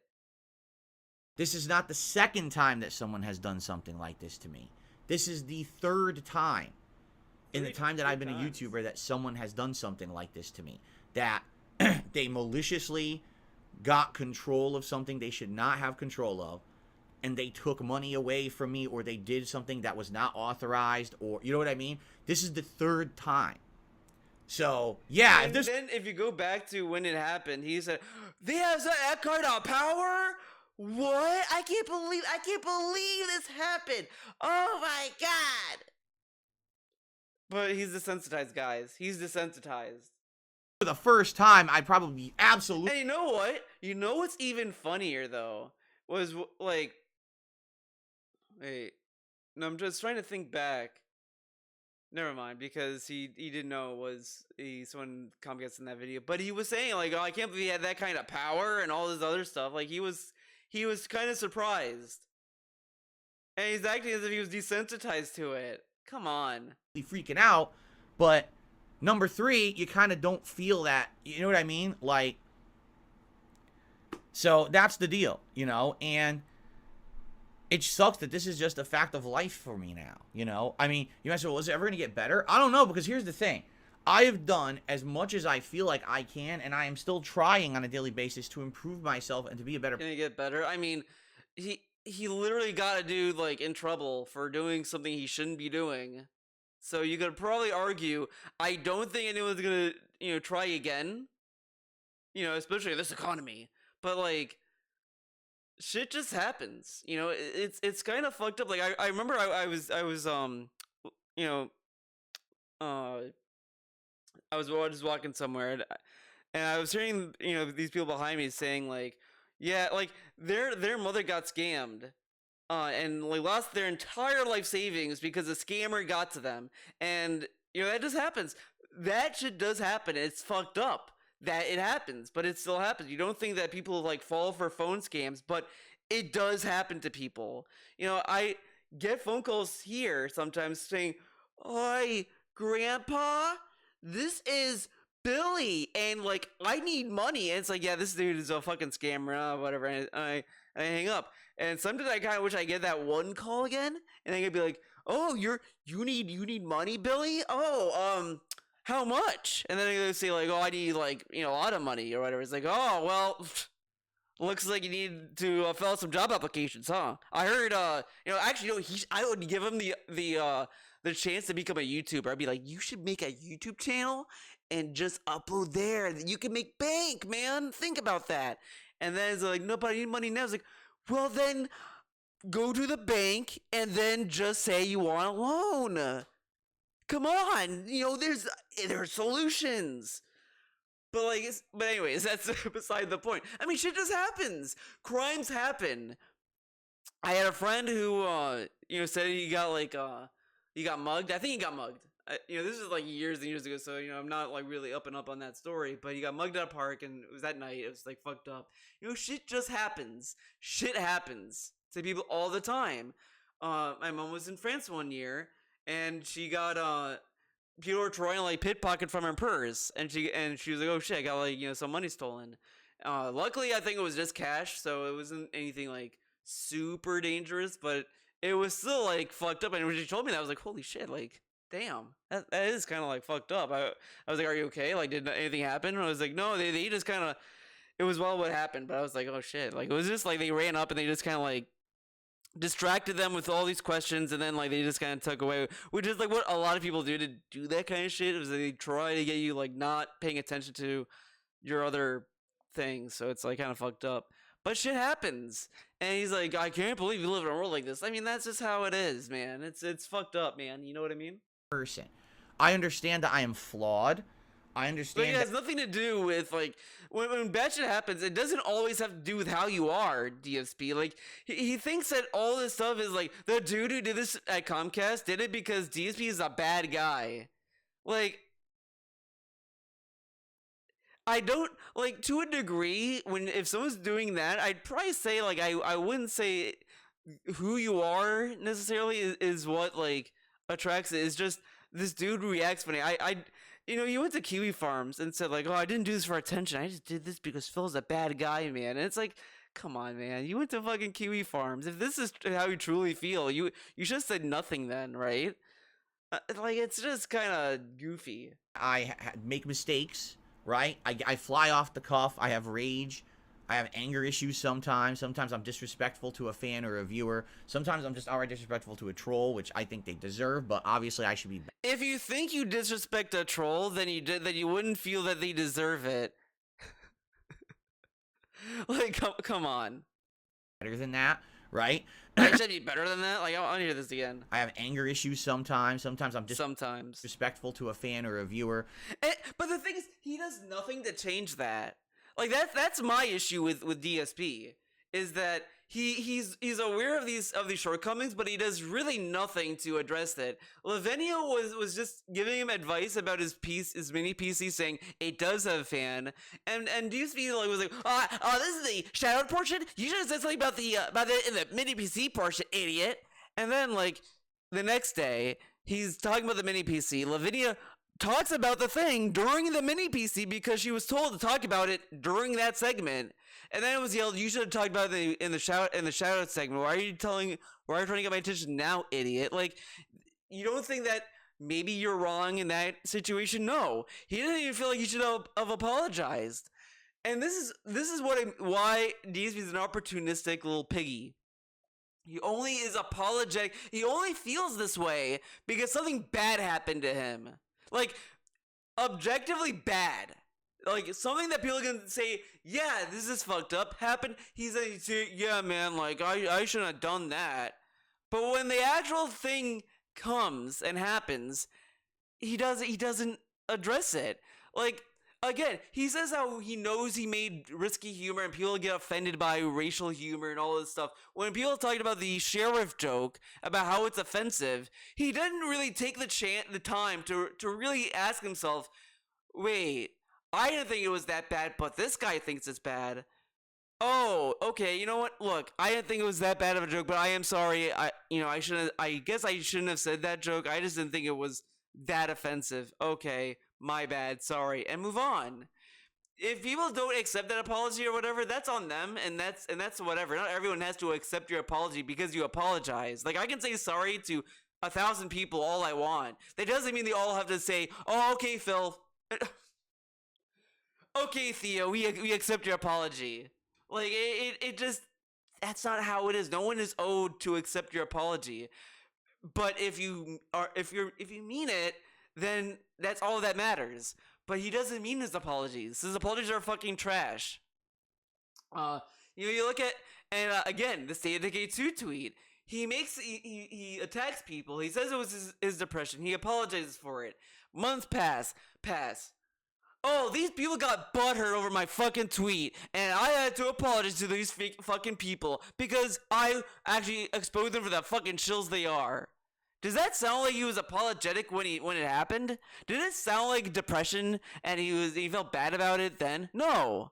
So like, this whole thing just falls flat on his face because he had so many opportunities to really convince me that he's genuine, and he hasn't. He factually hasn't. This isn't genuine to me, and he's acting as if I should be moved by this. I'm not. I'm not, Phil. You've blown that chance so many times, and I just don't have any fucks to give. Sometimes I'm just outright disrespectful to a troll, which I think they deserve, but obviously I should be better than that, right? Yeah, and people tell him that every day, and he's like, yeah, man, I should ignore the trolls. I should give them the time of day. Like, that's all he had to do. And he's like, they don't deserve to be respected. You don't have to respect them. Like, no one is saying that he has to respect trolls. Like, that is the wild thing about it. He said, I'm disrespectful to like fans and viewers. Okay, that's a valid point because he is. But then he brings up trolls. No one on the planet said that he disrespects trolls or anything, because at the end of the day, everyone understands why trolls are trolling him. It's really just to, Are you gonna boohoo or are you gonna yeehaw? All right. Like, that's all it is. And he could have easily just ignored them. But instead, he gives them the attention. He boo-hoos for them all the time. Every opportunity, he's given the chance to either do this. All right, you gonna boo-hoo or you gonna yeehaw? He boo-hoos. He boo-hoos the whole time. He never yeehaws. Never. He only yeehaws when he's fucking fapping. A lot of people say I act ungrateful sometimes. Yeah, or you do. He gets members, guys. Tips. Hello. He begged people to give him tips. Because payday was coming on a weekend. He gets tips. Guys, we're falling so behind on members, man. And again, he changed the members goal to be nothing. And I was like, yeah, I'm just not going to care about members anymore. It's not going to be a focus. We're going to have a daily goal, but we hit it, whatever. So then, we need to hit it, guys. We need to hit 510 members. All the stuff. That's not being ungrateful. He gets clips submitted to DSP Reacts all the time, and then has the gall to tell them, no, I want you to submit Christmas stuff. It's like the holiday season. I want holiday videos now. Oh, it's Halloween. Give me Halloween videos. Oh, no one's submitting Halloween videos. That's not being ungrateful. People are paying to get the freedom to submit videos to him, to that fucking shitty ass video channel. And he tells them what to submit all the time. That's not being ungrateful to the support you have. He then loses members. He's like, guys, I need to get over 100. Like, all this stuff. Like, there's so many instances of him being ungrateful. And he shrugs it off. Like, fuck off. He only feels this way because something bad happened. He doesn't feel this way at all. No matter what, it has to benefit him in some abstract way. Or something bad has to happen. He has to be either a victim or he has to benefit. It's never in between. It's never any normal day. It has to he has to make some kind of profit off of him making these changes, or he has to be a victim. Like, at this point, if he gets stabbed, he'll magically be he'll be a saint if he gets fucking stabbed, apparently. Like, that's where he is. He has to get stabbed, or he has to get like $1 million sent to him for him to at least do something better than what he does now, because everything else is just scummy. He only does any improvement or feels bad about himself or wants to feel, at least change his attitude about something when it either benefits him or he's a victim. Like, these are not good, like, chances to change, dumbass. You have to change because you want to change. Ask for too much from my audience. There's many things that I feel like better than that, right? A lot of people say I act ungrateful sometimes, or I ask for too much from my audience. There's many things that I feel like over time I can still improve on. I'm definitely not perfect, but I do feel that I have improved. And they said I'm not perfect. No one is fucking perfect. You don't have to tell us. But the fact you don't even try, he doesn't try. And it's symbolized by his fucking burps. Because I fucking doubt this dude fucking sits next to the cat and just burps out loud like that. He probably tries to cover his mouth a lot better. Instead, we get this. Like, you still hear it. You still fucking hear it when you just turn your head. Like, dude, you don't even try. You don't even try. And he's like, yeah, man, like, I'm not perfect. Yeah, but do you try? No, you don't. Because you don't give a fuck. He sometimes mutes the mic sometimes when he wants to prove a point. He does all this fucking random ass shit. He does this snore with side scrollers. Really fucking weird that the post nasal drip decides not to fucking drip when he's like doing a bounty on Twitch, or when he's doing the Side Scrolls podcast, or anything. But every time he streams, he snorts. Does the Comcast guy control that too? I've done the internal searching work since I met Kat. I feel like I've become a better person, right? I want to hear this again. Do you feel that I have improved? I've done the internal searching work since I met. Internal searching work. But when people bring up other stuff about his flaws, he just shits on them. A dude says, oh, you beg too much. And he's like, I don't beg every 5 minutes, idiot. And it's like, but you beg for so long. You have these long-winded shill segments about your fucking content that just drives people away. people may not like this fucking artwork, and then he'll shit on that too. Like, he just shits on people when they give him feedback. Cat, I feel like I've become a better person, right? It has become like worse, and I don't want to necessarily say it's Cat's fault because it's hard to say, man. But it's really funny, right? How she moves in, and just suddenly DSP just got more and more annoying. Like, more annoying than usual. Really weird. So the question is, what else can I really do? Because it seems like the people who And then he tells us, what more can I do? I'm not perfect. What more can I do? If you're not perfect, then you obviously must have an idea of what more you must do. If you're truly trying to improve yourself. Like, no one who's actually trying to improve themselves just openly state, I don't know what else I can do. Like, this isn't like I'm trying to paint and I'm doing the best I can by learning on my own. Like, but do you go to other references? Maybe find a class, do something else. Like, these are stuff that you can you can kind of improve on and all this other stuff. But when it comes to internal improvement, it's much more abstract and more nuanced than just saying I'm better now. Like, come on. And this dude is claiming he's depressed and he has depression and all this stuff, but wouldn't you have a little better idea of maybe what you can improve? No, he has a suggestion box. issue with me have issue with old Phil, or you know what I mean? I have issue with you now, Phil. With the modern Phil. His commentary sucks. His content sucks. He begs in very fucking annoying ways. He does a fucking annoying shit. Like, how many times do I have to hear fucking poop jokes? And then he talks like it's just annoying shit that he won't acknowledge. He also was asking his chat, you know what, fuck it, I'm gonna bring that up because this is a massive issue.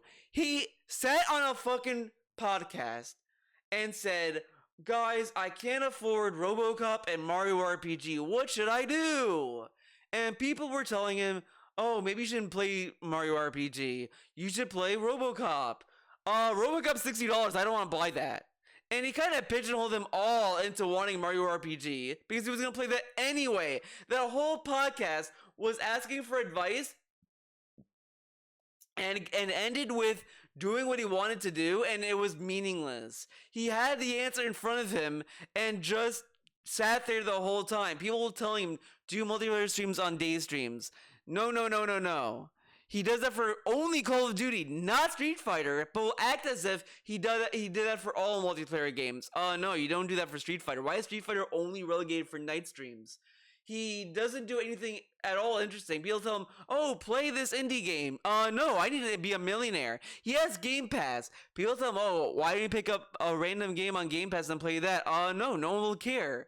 But he wants Mario RPG. So he sat there on a pre-stream, just wasting time to just end the pre-stream on where he began. He was going to play Mario RPG anyway, because the thing is, he never even considered RoboCop. You look at the fucking schedule he had for months. He never once sounded interested in playing RoboCop. So he's like, oh, he has to be Mario RPG. But then people were like, we shouldn't do Mario RPG. Mario Wonder was a flop, Phil. We shouldn't do Mario RPG. Well, guys, you don't want Mario RPG, so what should we do? Look, I can't play RoboCop and Mario RPG. Bitch, people want RoboCop more than Mario RPG. The problem you mentioned was that no one wanted Mario RPG. But now he's talking about playing two games, and then ends up getting RoboCop free Friday anyway, and now he's telling us, we have to beat RoboCop, Mario RPG before we do RoboCop.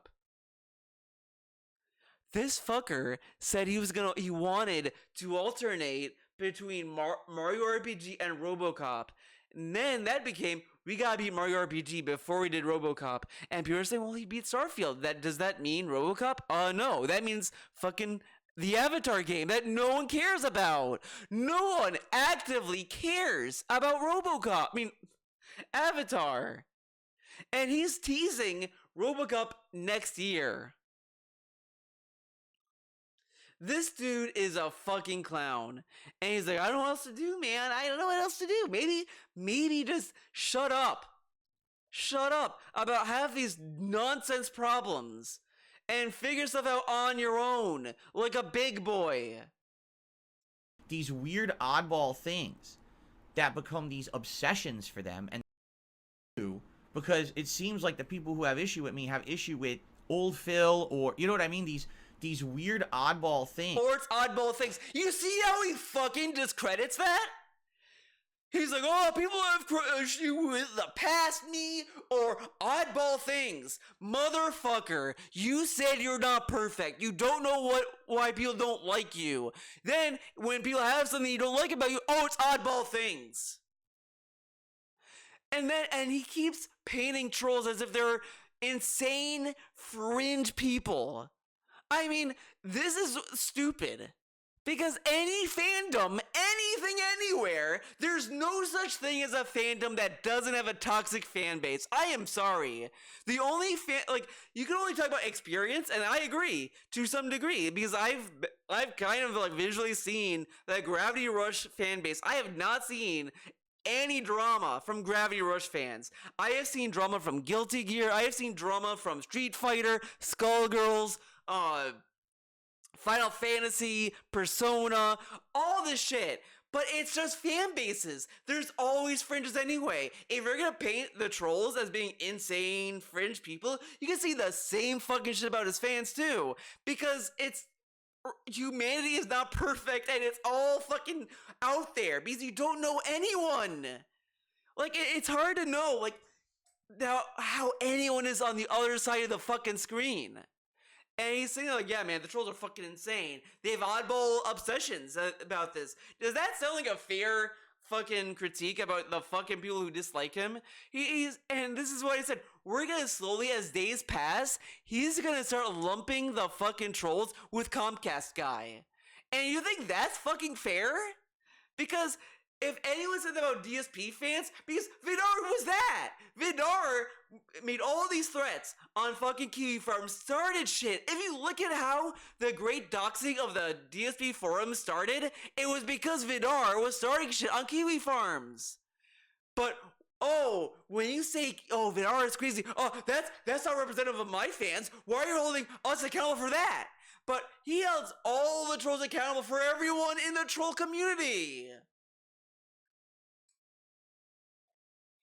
Like that's kind of the double standards that he holds is what people have trouble with, but that's the odds and ends and all this other shit.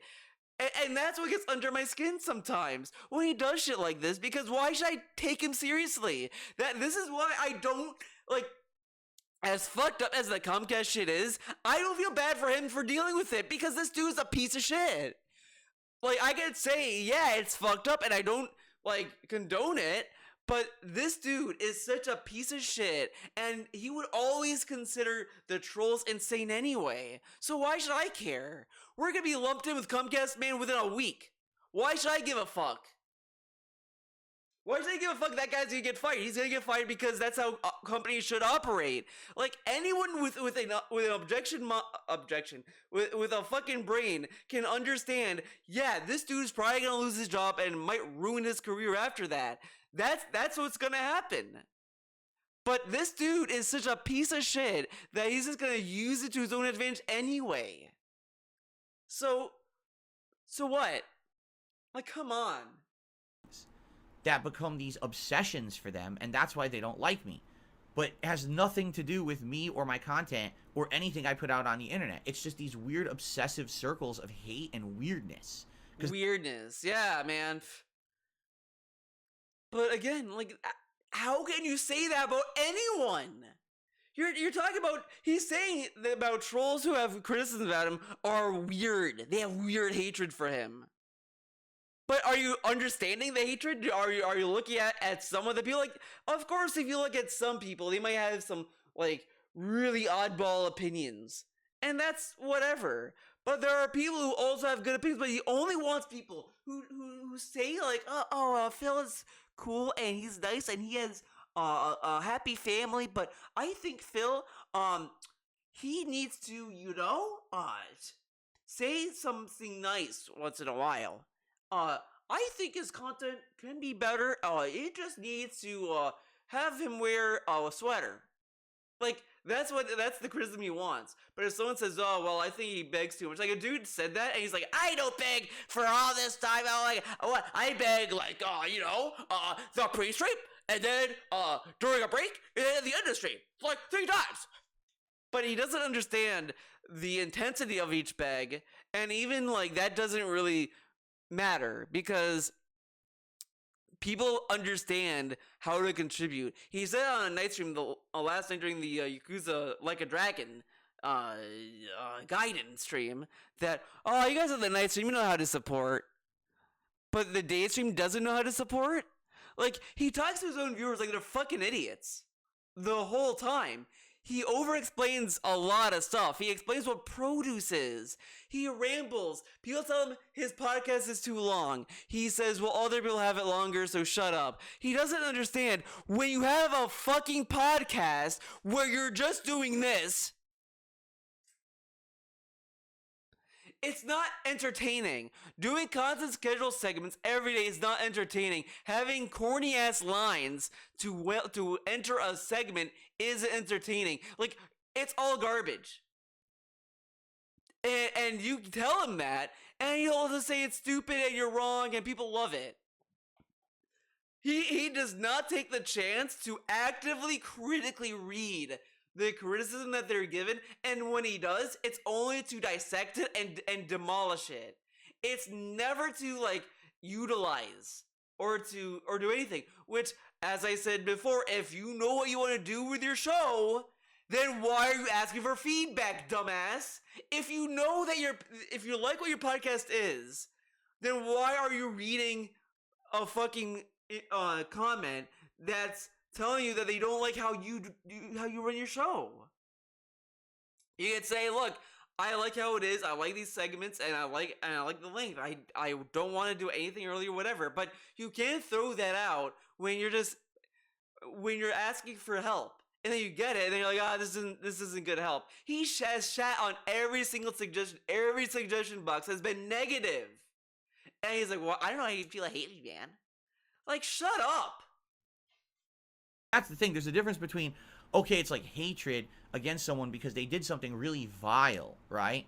But I'm not a political guy. This dude conflates criticism of him and not liking his content to hating him. Like, why are we conflating, like, me making a video saying DSP's a doo-doo head with someone, expressing, like, malicious intent? Why am I being compared to that? Like, come on. I'm not a religious guy. Like, I don't even talk about the things that you would think would be incredibly polarizing. You know? He does talk about politics, though. He just talks about it in very roundabout ways.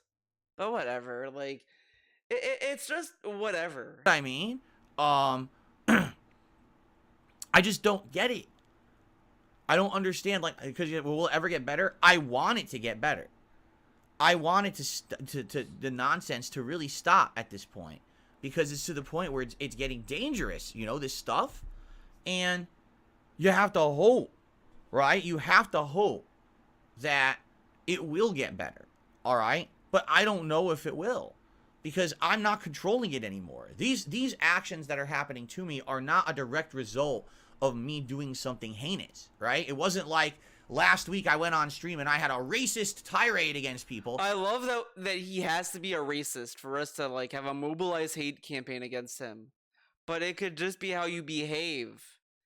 Like, people have problems with how he behaves all the time, and he has done nothing to improve it. He sits there and he instigates people to, like, say something so he could ban them. He shits on Rich any day he gets. He does all this stuff. Like, come on. And people are, wow, that guy's a disgusting racist, let's get him. That didn't happen. Nothing like that ever happens. It's the opposite. It literally is the polar opposite of that. My streams are tame. right? People say, well, Phil's actually not that interesting of a guy. Much more interesting to talk about, you know, Wings or Boogie or someone else. He's just not that interesting to talk about. When you say No, actually, it went around. That would be true in like 2018, 2019, because the only thing that was going on then was taxes. He wasn't getting he wasn't paying his taxes. That was it, and people were already kind of moving on from that. And even into 2020, like it just it just kind of became nothing. Like people were about to move on, but then he started forming an ego, and his narcissism tendencies started to like amplify, and he started to like act as if he was better than everyone. And now something old bad happened to him, and oh, I'm not better than anyone else, man. I'm just a little guy. Like, dude, shut up. Like, you're just more interesting to talk about now because you're saying such dumb shit. And it went full circle again. Like, it's insane. Because I remember when the SOK went away, and the streams were getting like little redundant, and he was losing a face to point at. So he would just double down on Tevin. He would just say like restreamers, and it was just people were having a hard time like really believing trolls a little bit. Like this is just clown world. I take that as a compliment, because I don't want to be a drama guy. That's all anyone talks about. I would rather sit here and relax with my audience and have tame days, enjoy games, laugh at fails, laugh at rage, Whatever. have a good time. You know what I'm saying? I don't need to be virally popular. I don't need to be Mr. Drama. So then why do you want your engagement to be up? Why do you want likes on your streams? Oh, comment on the video for the sake of it. Literally telling people to comment on videos for the sake of it. And this is the other thing. He says like, oh, I would never beg for likes. Because you could argue that, because he used to say he wouldn't beg for like money or anything like that. He wouldn't accept cheers, tips, blah, blah, blah. But you could argue, okay, his business model changed and, you know, whatever. Fine. But he realistically did not need to beg people to like, comment, and subscribe. And now we just get these, guys, please like the streams. Please like them so that the engagement is good, man. It really helps out. Please comment. Even just comment saying, hey, Phil, I'm helping the engagement. I mean, that's not scummy. Like, that's kind of like stuff that like is a poster for regulating comments at that point. Come on. To be in the news that every YouTuber is talking about and stuff like that. You know what I mean? I don't care about that shit. So it really disturbs me that I have nothing to do with any of that, yet I've got situations like this happening. And at some point, you know, people ask me legit questions like, Phil, you're now in your 40s. You ever think about having kids? Having kids? This is so opportunistic yet again, because you ask him any other day, period, he will tell you he has no interest in kids. I don't care. I don't want kids. Can I? We don't want them. No, we're happy where we are. Blah blah blah. Sometimes they'll occasionally say, "Oh, the trolls will fuck with a kid." No. But when it's this kind of shit, that's the go-to. Period. Are you insane? Look at what happens just to me and my family, my direct family, being harassed constantly, stalked, attacked at every turn. And now you think I should have kids? Rich is kind of mocked and shit, and he has kids, doesn't he? How does he have kids? Huh? How irresponsible would it be for me to have a child and put them into the situations that I am in? What did they do to deserve that? Right? That's not a choice. But like, what happened to Kat, right? Because she was able to go to work. She's able to get employed. So the trolls didn't fuck with her employment. I mean, are we gonna assume the tire guy was a troll the whole time? We're gonna get like a fucking Kiwi Farms post. Hi guys, I stole Kat's tire and it was funny. That they made, that would be something they're forced into, a life of drama. You know what I mean? Like, why on earth? I mean, again, it's easy to say this when you have no intentions of having kids. It's really like my go-to of saying it's easy to participate in boycotts when you're not buying the product, when you have no desire to buy the product that's being boycotted. Like, yeah, you know. So it shouldn't be. When you think about that, like, whoa, that shouldn't be a consideration. You're right, it shouldn't, but it is. It absolutely is. I got to think about things fairly and logically. It's like, I can't have a kids and stuff. How could I? How could I ever have that? And that's fucked up to think that way, but that's how I have to think. You know? It's really messed up, man. So, that's what I mean. Like, I just want... You don't have the money for a kid, though. Dude. I just want to be left alone with my audience to do the content I do. I don't want to be involved in the hate circles and the drama circles. I stay out of them on purpose. Yet, the internet just seems to have lashed its claws into me because I've been around for so long, because I used to be a more polarizing figure. Again, he's conflating people who just want to, like, dog on him or whatever, like, doing a video like this, with someone doing a fucking crime. Like, like, come on. To go, and they just never let go. I have become like the whipping boy of the internet. So, it's easy to just make fun of Phil. It's easy to just, make the meme about him, make the joke about him, make the crack about him. So now, do we see the end result of that? When I become the... Like, see, this is what I mean. Like, this dude probably got excited a little bit deep down in his little pig brain, because when the swatting happened, you watch that video and he is like going off. He's having the day of his life. Like, it was really like bliss to him. He gets to fucking be the victim. He gets to tell people that the trolls almost got him killed.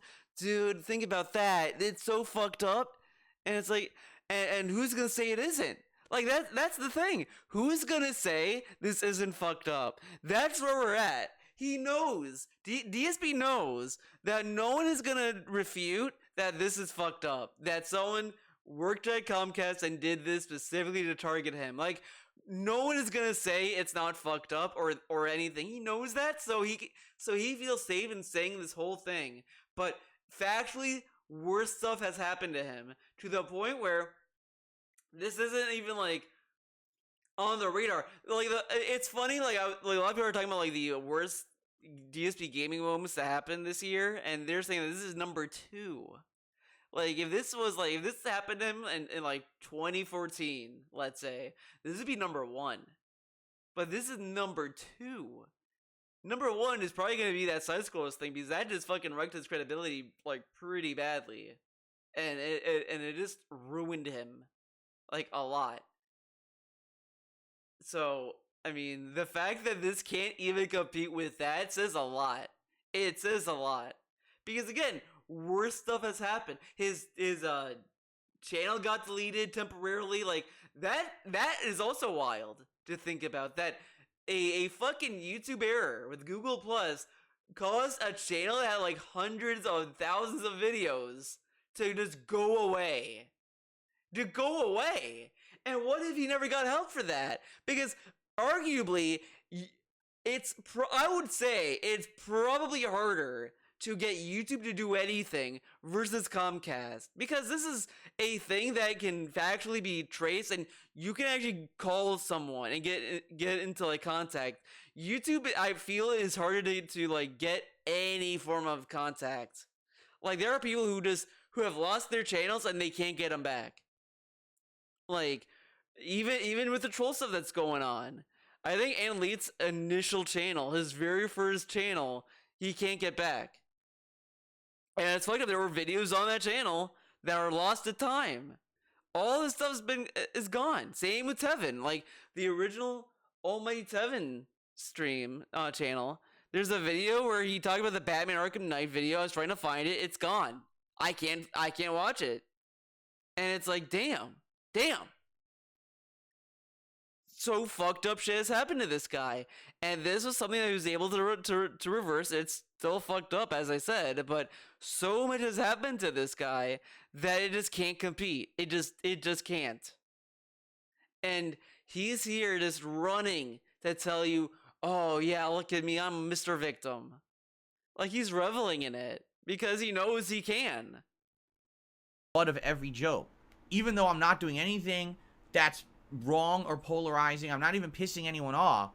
You get people like this crazy person at Comcast. Again, I'm pissed off when he does shit like he does a podcast and he asks for fucking suggestions on what to play, spends an hour to just end where he started, of just playing the game he was gonna play anyway, and then play RoboCop later like he was planning to anyway. That's all that happened. That is all that happened. And that does piss me off, because why waste people's time like that? Why ask for help if you don't want their help? Who thinks it's okay to mess with me like this because everyone on the internet doesn't like me. Do you understand? It's direct cause and effect. Can we look at It's not direct, though. Like, again, he wants to give us the responsibility on how other people, like, I'm not anyone's fucking dad, Phil. I'm not gonna fucking go up. He's like, that is one of the problems that the SFK ran into when they were policing people.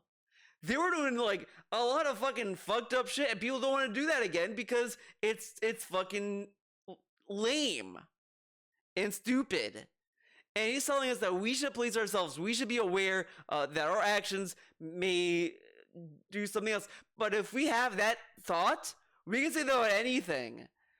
A video game had, like, should we say that about Modern Warfare 2, the original one, where it had the No Russians mission?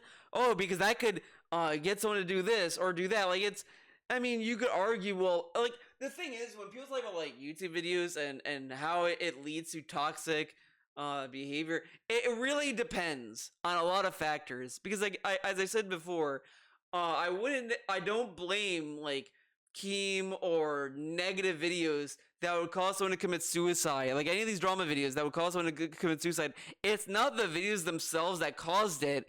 It's that this person was not in a situation where he could get away from it, and it just pushed him over the edge. It's bad it happened, but that doesn't necessarily mean the videos were the smoking gun. It was just a bad situation that just wouldn't let up for that one guy, and it just led to that.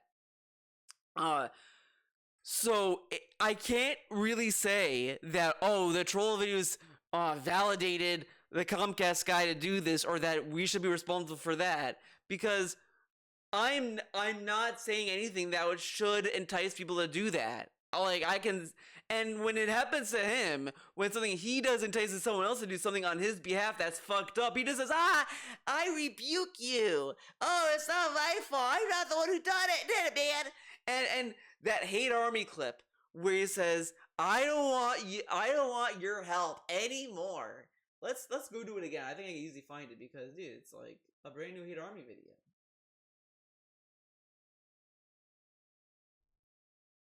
Oh, man.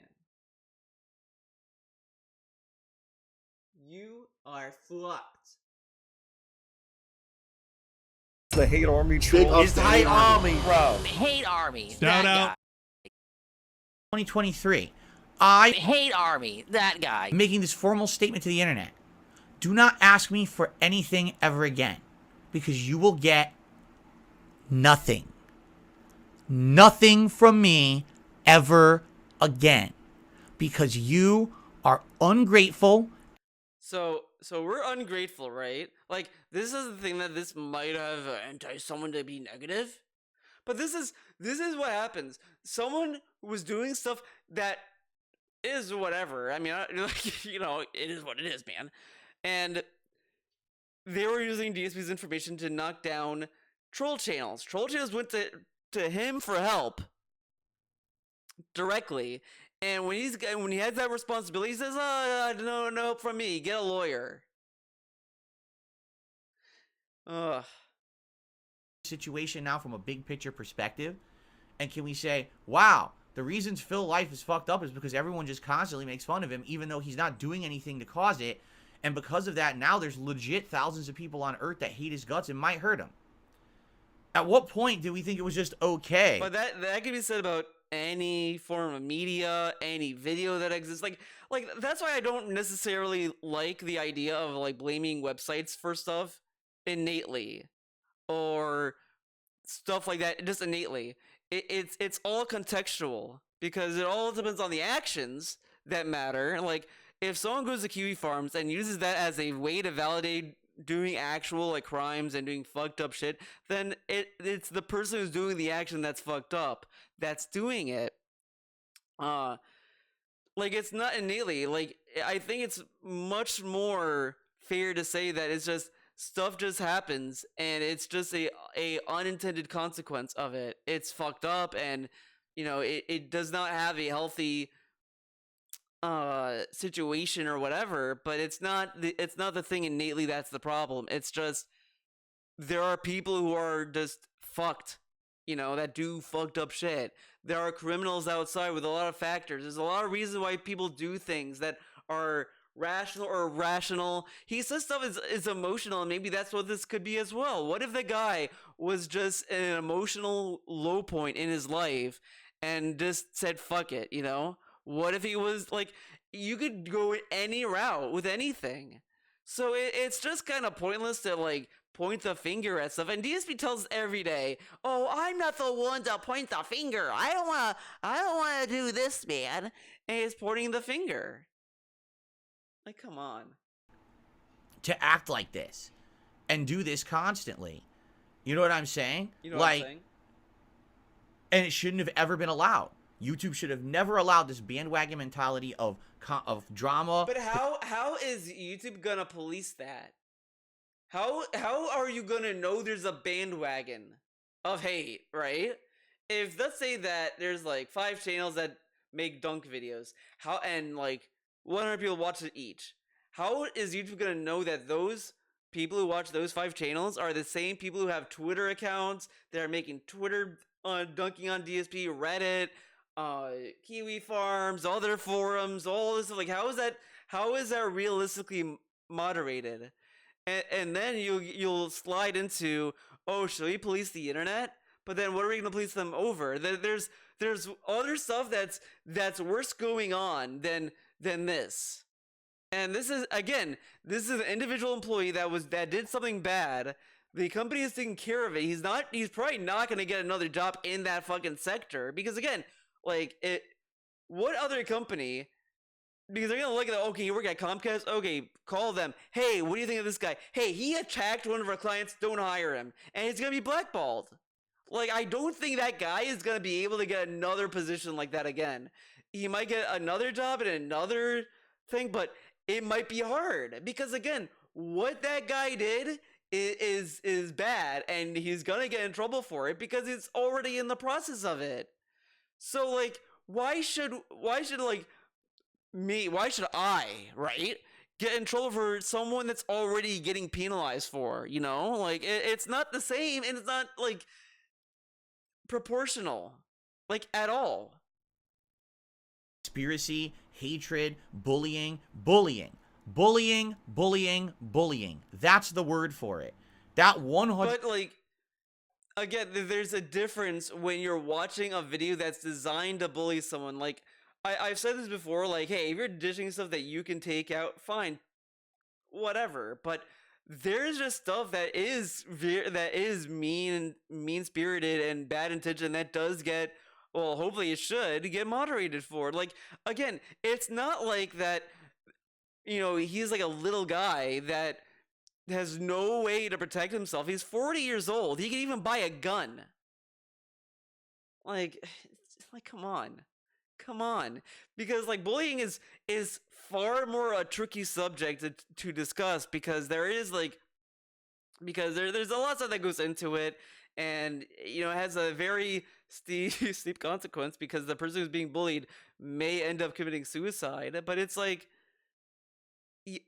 it's just very nuanced, and to compare what's going on with DSP to bullying it's kind of insane, especially when DSP says that trolls are insignificant peons and they're dumb and all of this stuff. Like, come on.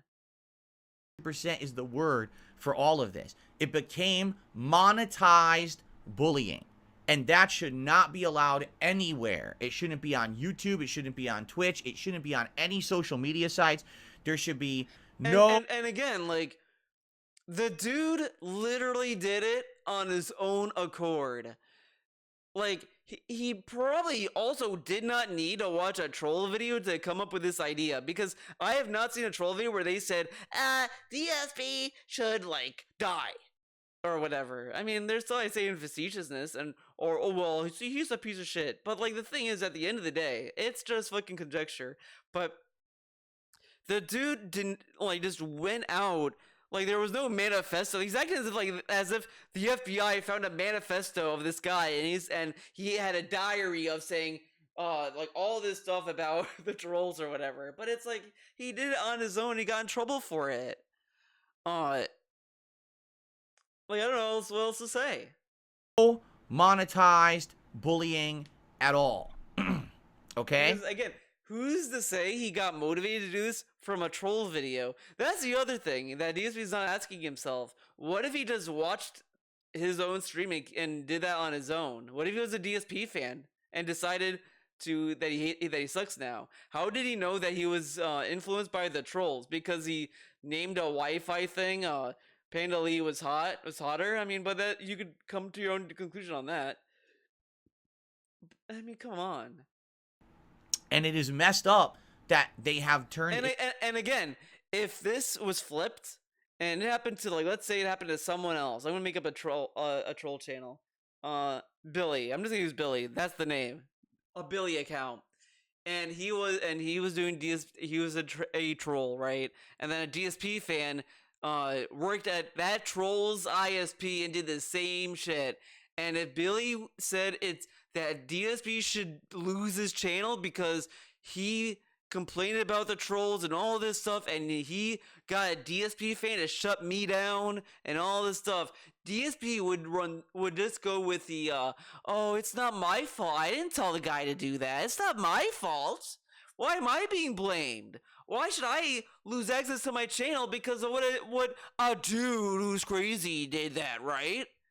But a random guy did it. Oh, the trolls should all be punished and they should all lose their channels and they should all go to jail and you should all serve penance for what has happened. Like, come on. Like, if you're not willing to take a consequence for what a guy was doing in your name, then why should we, right? Correct? Like, again, this coming from this guy. And you're not looking for truth, and I have no time for your fucking bullshit. I owe you nothing. If you have an issue, get a lawyer. Yeah, exactly, Hate Army. You know what? I wonder if this is... No. Oh my god. Hate Army, you could do a redux. You could do a redux of this. Because this video is a perfect response to this. Like, it's actually pretty flawless. It actually would summarize my video pretty quickly. Because this dude is like, people are going to him for help because a dude was shutting down channels in his name. And he's telling them to lawyer up and to shut up and fucking deal with it. It's not his responsibility, blah, blah, blah, blah, blah. He is now telling us that we're responsible because of an action of one random guy that's doing something. Like, holy shit, dude, shut up, enough. Oh my god. Quest for booty. Into an almost industry of monetized bullying, right? And it's like, what power do I have? I'm just the little small guy, right? If I don't respond, they continue the bullying, and it never goes away, and you know what I mean?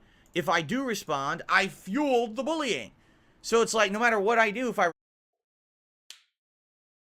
He ignored so much other shit, no problem. But he addresses stuff, like, again, he's ignoring stuff that he could address if he really wanted to, and that's whatever, and he's focusing on stuff he should be ignoring. or just not talking about. Like this Comcast stuff, like he probably shouldn't have brought up in reality, because on the other hand, it's an active crime in a way. Like, you know, you don't want to, whatever. You know, like, whatever. Respond. If I don't respond, it stays and it continues, right? Like right now, there's people legit pissed off that I will not respond to their bullying. I've been completely ignoring certain groups of people who every day talk about me. Why? Because they don't deserve my time and attention. And just So the guy did so if they want your attention and time, they just have to up their game. Like that's what this comes off as, and it's like kind of silly because he's ignoring people who actually just want to talk to him. That just want to talk to him, just ignoring that. But he's giving attention to people who are doing it to like further steps. Like, okay. talking about it gives them what they want so they can keep that circle going of hatred and bullying, right? But that drives them nuts, so now they'll bring me up again, and then they'll bring it, you know what I mean? They're never satisfied. So why is it allowed? Why is there an entire shows of that on YouTube? Why is that not stricken from YouTube immediately or flagged for demonetization? But you can't make. But again, you can't prove the intent just because of how that you feel it's bad. I mean, there's a lot of instances. Again, it's a very like difficult thing to really like hash out and all this other shit. But my issue is that he's kind of, as I said before, he's conflating all troll videos, both like who are just actively just criticizing him just on what he's doing to his with his content, with people who are just doing crazy shit that are just, you know, not even, who don't even have YouTube channels. The Comcast guy is not a YouTuber. And somehow he's saying both these things are connected. And it's like, you don't know that. You don't know if this Comcast guy was fueled by a detractor video. He doesn't know that. For all you know, he's fueled by you. But you don't know that, and he's only saying that because he knows that videos like this exist, but he doesn't understand that these videos could just be criticisms of him. I'm not sitting here just doing non-stop insults on him or whatever. These are just honest criticism of what he's doing with the situation, because the fact that all this stuff is going on and he chooses to do this so late in the game is ridiculous. He knew someone was in his modem in October, and he only started to be very concerned this week. And it's like, dude, you didn't try to call and stand your ground to get this resolved? Because he saw, and according to him, the settings kept resetting. Every time you change the settings back to normal, the guy would just change the settings again. And it's like, you're not gonna like try to figure out how to stop it. He saw it was a Comcast employee that reset his modem and all this stuff. Like, at that point, he didn't take any money from him. He didn't want to go further in to try to stop it when nothing was taken from his account at that point. So am I bullying him for pointing out that I think he should have been more urgent with this instead of waiting for money to leave his bank account for him to start to care? Like, come on. On it, so make the content, but you ain't gonna get anything as a result of this, right? That's what should happen. All of that content should be flat. Some content isn't monetized. I don't monetize these videos. Some people may, and whatever, if they want to, that's their prerogative. Who cares? But like, he monetizes drama content too. He monetizes the Wings video, and also he monetized John and Rambo all the time. He monetized T. He found ways to put a T into other content that he didn't really need to bring him up. But whatever. And once it's flat. And what if? Okay, here's another question, Phil. Okay, what if I have a podcast, right? And one portion is video games. I talk about Guilty Gear and how cool it is. Then I have a movie segment where I talk about other movies like Killers of the Flower Moon. And then I have a third segment where I say DSP's a doo-doo head. Should I like lose all monetization in that video because I called you a doo-doo head? Huh? How is that fair? Because that's what he would say. He said that all the time when people were telling him he was monetizing T's death. That was in a podcast, okay? Like, you want me to, like, not monetize the entire podcast. I didn't just talk about T, stupid. But if I talk about DSP in a podcast about other stuff, should I demonetize the whole video, stupid? Okay. For their monetization, guess what? They'll all go away because the only reason they're doing it is for money. What if they're not? What if they're not? The guy who fucking did the Comcast stuff didn't get paid to do it, Phil. He didn't get paid for it. So what about that? And this is also like, and people were also doing this before, like, people were doing this even before the money stuff because it was a drama thing back then. There were people who were going after troll channels that were being accused of being paid to make videos. It was wild. If you know Arnas, you know what's going on with that man. You remember Arnas. They don't do it for free for fun. They want to make bucks on it. That's why. But I thought we do it for the jollies. He told us for years we did this for the jollies. Now we do this for the money? Where's my money, Phil? I didn't get paid, huh? Doing it, right? Quest for booty. So that's exactly what should happen. But is YouTube doing that? So the cycle continues. I see here. Is YouTube doing that?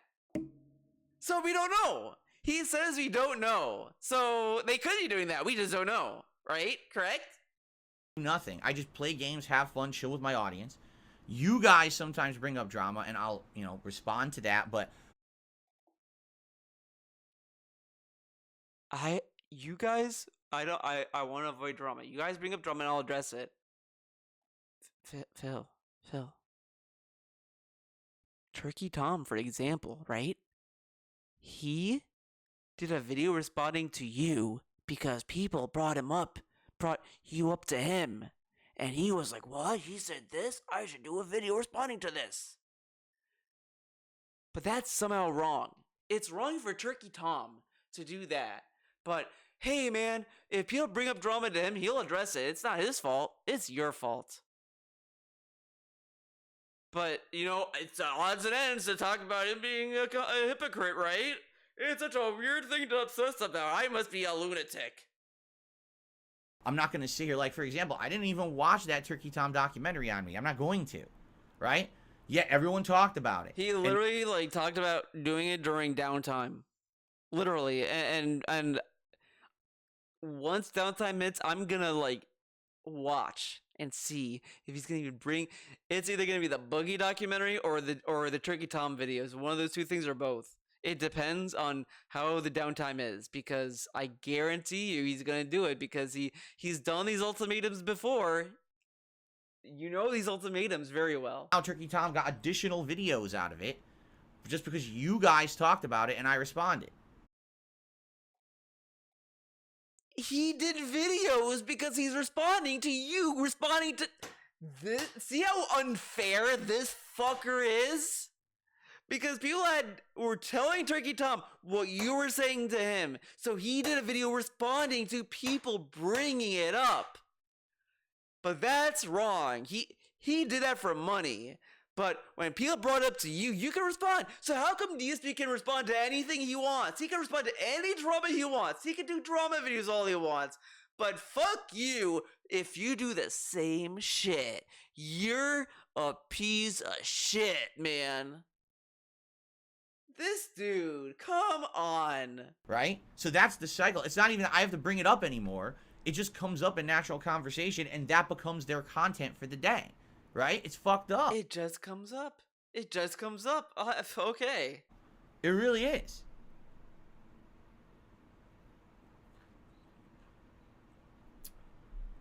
So, I don't know what to say or do about the future. All I can say is, here's what I will tell you all. First of all, I apologize I was not here on time today. I'm going to tell you now what we're going to do today because it's a very different schedule. But good news is we're going to get this lingering Starfield done with. All right, we are. We're finally going to finish it today, have it done and stuff like that, okay? But you know what's funny? You know what? That's it. Now I'm going to fucking go off. Even though I'm already off. This dude said he had Patreon videos to make Sunday night. You know what what he's been doing Sunday nights? Playing Starfield.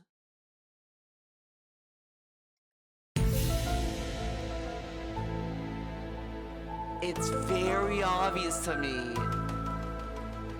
He played Starfield Wednesday because he couldn't stream it with Sunday. He wanted to get out of the way because he needed Sunday night to film Patreon videos because he had a lot of them.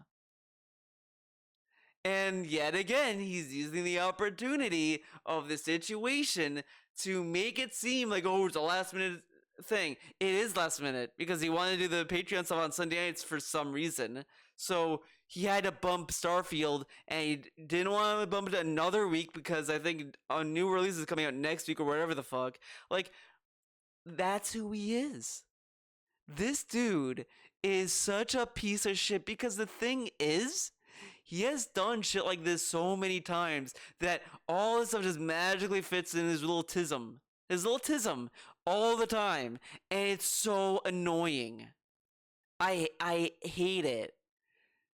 It's so predictably painful that it's just, why do you have to lie about it? Because he could have played Mario. It made no sense to not play Mario, but but somehow he could do Starfield. Fuck off. Here's the deal, all right? Here's what I can promise you, all right?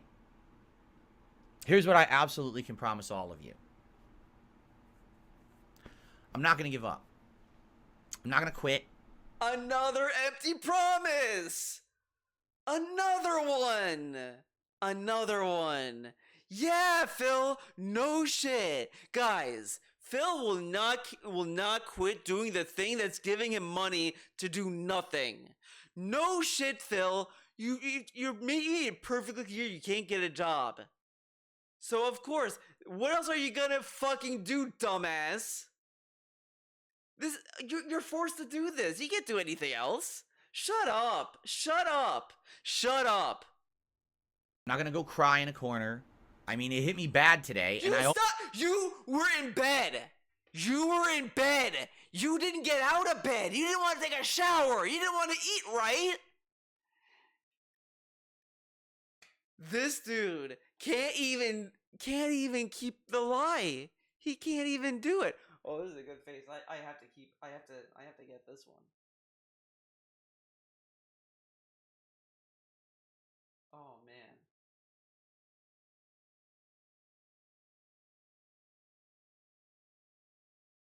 Almost did that. Like, that's literally almost what I did today. Thankfully, my wife pulled me out of that. Okay, and I am so grateful to have her in my life forever. Okay. Forever. A little controlling there, huh, Phil? You know what I mean? Her last boyfriend was a abuser, dude. Come on. Thank you for understanding what's going on. Wait, what? Forever. You know what I mean? So, thank you for understanding what's going on. A lot of you have reached out to me and said very nice things, and I appreciate that. And I just want you to know I'm not giving up. I love what I do. This is the best thing. He gave up playing Mario RPG. Okay, he gave up on that. Come on. I've ever done for work. This is the most meaningful thing that I've done publicly. You know what I mean? Privately, yes, my marriage is the most important thing. But publicly, abso-freaking-lutely. Publicly? Being a live streamer, content creator, having this relationship with you every day, enjoying games, sharing our passion, having meaningful discussions, right? Relaxing with each other. All of that. That is 100% so meaningful to me. So I'm not going meaningful, to man. give it up It's robust. because of this kind of action. I refuse. All right? That is the antithesis of who I am. Remember, what I used to tell you guys is when people used to hate on me for stuff, it motivates me. The hatred. So then how come he stayed in bed? Like, it just, what? Being told that I'm not good enough, I'm a piece of shit, I'm this, I'm that, I'm on level 1. When you say that about me, you actually give me strength. You give me strength to stay in bed. Ah, yes. But it just shows, but he only used level 1. He wants to pretend as if this is like dunking on Keem, but it just shows how bad he is at naming a podcast. Because before this, you know what he came up with? The pre-stream podcast. Like it's that just sounds like a placeholder, and he kind of said it was, but you know it wasn't. And then Keem gave him a good title, and he used it. And then he's hiding behind his little, the hate makes me stronger. And it's like, dude, you couldn't get out of bed. A dude fucked with your internet, and you couldn't get out of bed. Like, this dude got swatted, and was able to keep streaming. He fapped, got caught, still streamed. A dude hit reset. I can't stream, guys. Gotta stay in bed. Okay. Like, as I said, he didn't want to give him the satisfaction, so he just delayed the start of the stream, so the guy couldn't do it, and then he made it sound like he was canceling the stream. You know what? The more of a fucking thing. Like the thing is that, again, I know people say, "Oh, do you see that he's not smart?" But this is like very, very, very, very basic surface level IQ. Like a fucking toddler could come up with this idea, because all he did was say, "Guys, I'm canceling the stream." And you know what? I'm thinking about the tweet, and he kind of tips his hand a little bit, because he said, "Oh, I don't know when I'm gonna stream." I'm like, dude, you have a day off Thursday. There's no way you're like. He cried about missing a week, which was technically 3 days of work. Like, there's no way he's gonna do it. He's gonna just avoid a week when we already know the dude won't be there by Friday. So it's like massive clown world, and it's just, and he's done these kind of things too. It's not impressive brain power to like come up with, I'm gonna stream later and I'm gonna pretend that I don't know when I'm gonna stream, and then that guy is gonna be confused, and then I'm gonna come back an hour later, and since I can't stream Starfield Sunday night, I'll stream Starfield, and there you go, and here we are. And then he can use the same opportunity to brag about being a victim, and then act as if he's gonna be stronger now. Because this dude's a performer. He's a performer when it comes to this kind of shit. Because this dude is a toddler. He's a little baby in his little head. He's a baby man. He's literally the baby man. Like, it's so fucking sad. Because now my resolve is redoubled to prove you wrong. That I will still be here no matter. It's been redoubled for how long? Like, for years. And he still got locked in his little bed. So that just means it can be shaken again. But when this world goes to shit, I will still be streaming. When all of my contemporaries are falling apart and they're demonetized. And now we're shitting on his contemporaries. Ah, yes. Positive side Phil. He cannot just go a day without highlighting the fact that his contemporaries have to do the evil deed of sponsorships, like having a 1 second little ad of Dollar Shave Club that shows up at the beginning of the video that you could just hit the L button on your keyboard and you can skip right by into the video. Bum bum bum. Can't make a living, I'll still be here. All right? Right now, if a chasm opened up in the middle of my front street and Satan came out of the chasm for me, all right, I would jump into the fucking chasm. So Satan would, okay, follow this, right? Satan is opening a chasm to get to Phil. Phil jumps into the chasm towards Satan, who wants to get him, and fights him. I think Satan's gonna win. I don't believe this story at all. Already, it's unbelievable. With Satan, I would drag him down to hell. I would shove my hand up his fucking ass.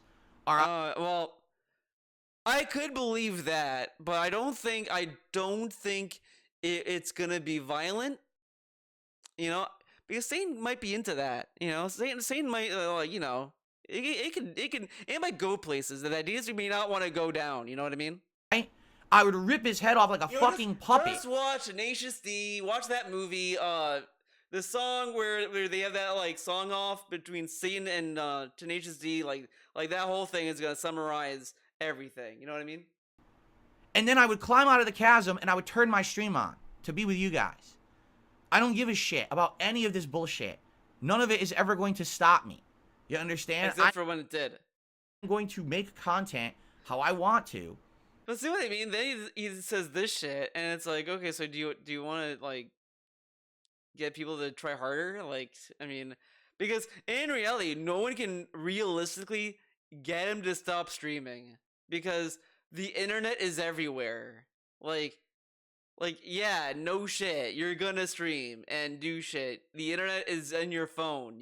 He did a phone stream, by the way. Like, it's not much of a flex. It's not much of a flex, I gotta say. For as long as I possibly can. It will be me who decides when I stop making content. Nobody else. Me. I will. Yeah, because, again, the only way that a troll can stop him from making content is literally crimes. Like, you have to be willing to commit crimes and break into the pig pen, take all of his equipment, and then you have to like make sure you have access to his bank account, take all his money, and make sure he can't get his money back at all. And then if he tries to get to a different house, you have to prevent that from happening too. And you have to prevent any other provider from trying to get into the pig pen to give him more internet or whatever the fuck. Like, you have to like do some crazy shit. Like, no shit, dude. No shit. Determine that date. All right? It will be me. So understand that. Doesn't matter what people say or do. It doesn't matter what kind of nonsense they make up. It doesn't matter the level of harassment that I get. None of this matters. I will still be here to chill with you. I know that sounds crazy. But so's my life. How is it crazy that you're gonna make content? You're gonna do videos and streams. Like, how is that crazy? How is that crazy from anyone else? Like, Mega64 is still making videos. They've been around for like 20 years. I mean, they're probably gonna stop when they want to stop, presumably. How many times have I said, I know this is going to sound crazy, but it's actually true. And then I told you the story, and it really is true. Right? So... But it's so there you go. Again, it's not much of a statement. It's like, yeah, guys, I'm gonna eat food today. Like, good for you. You're gonna eat food. Okay. Yeah, I'm gonna stop eating food when I would decide I'm full. Oh, okay, cool. Good for you. All right? For me. For me. And this is the truth. The actual worst part, all right, about all of this, the worst thing that would happen to me ever would be if people didn't care. That if I turned on my stream one day... Bruh, this is dumb. Dude, like, people already kinda don't care. Like, there's so many streams where he's begging for chat interaction. Like, I don't have it on my soundboard. I should add it because it's such a pivotal, iconic moment in DSP's career where he literally was like, hey guys, hello, chat, hello. That's them caring? He's yelling at them to talk to him all the time. Like, how many, he says that he values his chat and he has a fun time, but how come he doesn't participate in what they're talking about? Why do they have to warp their conversations around him? But he will not be bothered to read what they're saying unless it's Derek. If Derek says, Phil, I just saw Killers of the Flower Moon, the movie made me sad. And he's like, the movie made you sad, kid? Well, I guess it is kind of a sad movie. I heard it's about the Osages? Yeah, I guess it's a really fucked up story, but it's a Martin Scorsese joint, so, But if it was someone else, why are you talking about a movie called Killer Flower? What's a Killer Flower Moon, huh? We're playing Mario, stupid. Why are you talking about movies? I don't know. I think I gotta talk to Chad anymore. They're just not even addressing me anymore. Like, come on, man. And there was no one on the other side. No one cared about me. No one wanted to hang out with me. DSP, who has, like, all those subs, and he gets, like, 501 members and all this stuff. he would wake up one day with 0 viewers. Like, come on, you wouldn't even start a stream if you had that. Come on, like, dude, come on. No one wanted to hear my thoughts and see me play a video game. No one, that's the date when I realized that's not worth it anymore, right? Let's just end this all and turn it off. When he says this shit, I want him to have like 1 viewer. I want him to factually have 1 viewer. Like, I would kind of go, I kind of, if I want anything to happen, I want all of his viewers to not be able to like access his channel or whatever. And only 1 guy, a random guy, not Derek or fucking Jade or anyone like that. I'm gonna say, let's say Benjamin or Sunday, one of those 2 people. They can tune in. No, scratch that. BITW awesome. He's the only one I want in his chat when he streams, and I want to see how grateful DSP is that 1 dude is there. Good. That'll be the day. All right? But that's not what's happened. Sure, I'm less prominent now. Sure, there's less people who watch my content on a regular basis. That's true. But I'm not a failure. He recently said that the YouTube view count was wrong, and he had a lot of people watching his streams or whatever the fuck. But now he knows that he doesn't have a lot of people watching his streams. Okay, sure, buddy. All right? In any definition of the term that a logical person would have. Now, if you're a drama-dealing idiot who just wants to create problems... Wait, what? I'm not a failure. All right? In any definition of the term... In any definition. My guy. Okay, let's take a look at the definition of failure. Lack of success. What a great definition.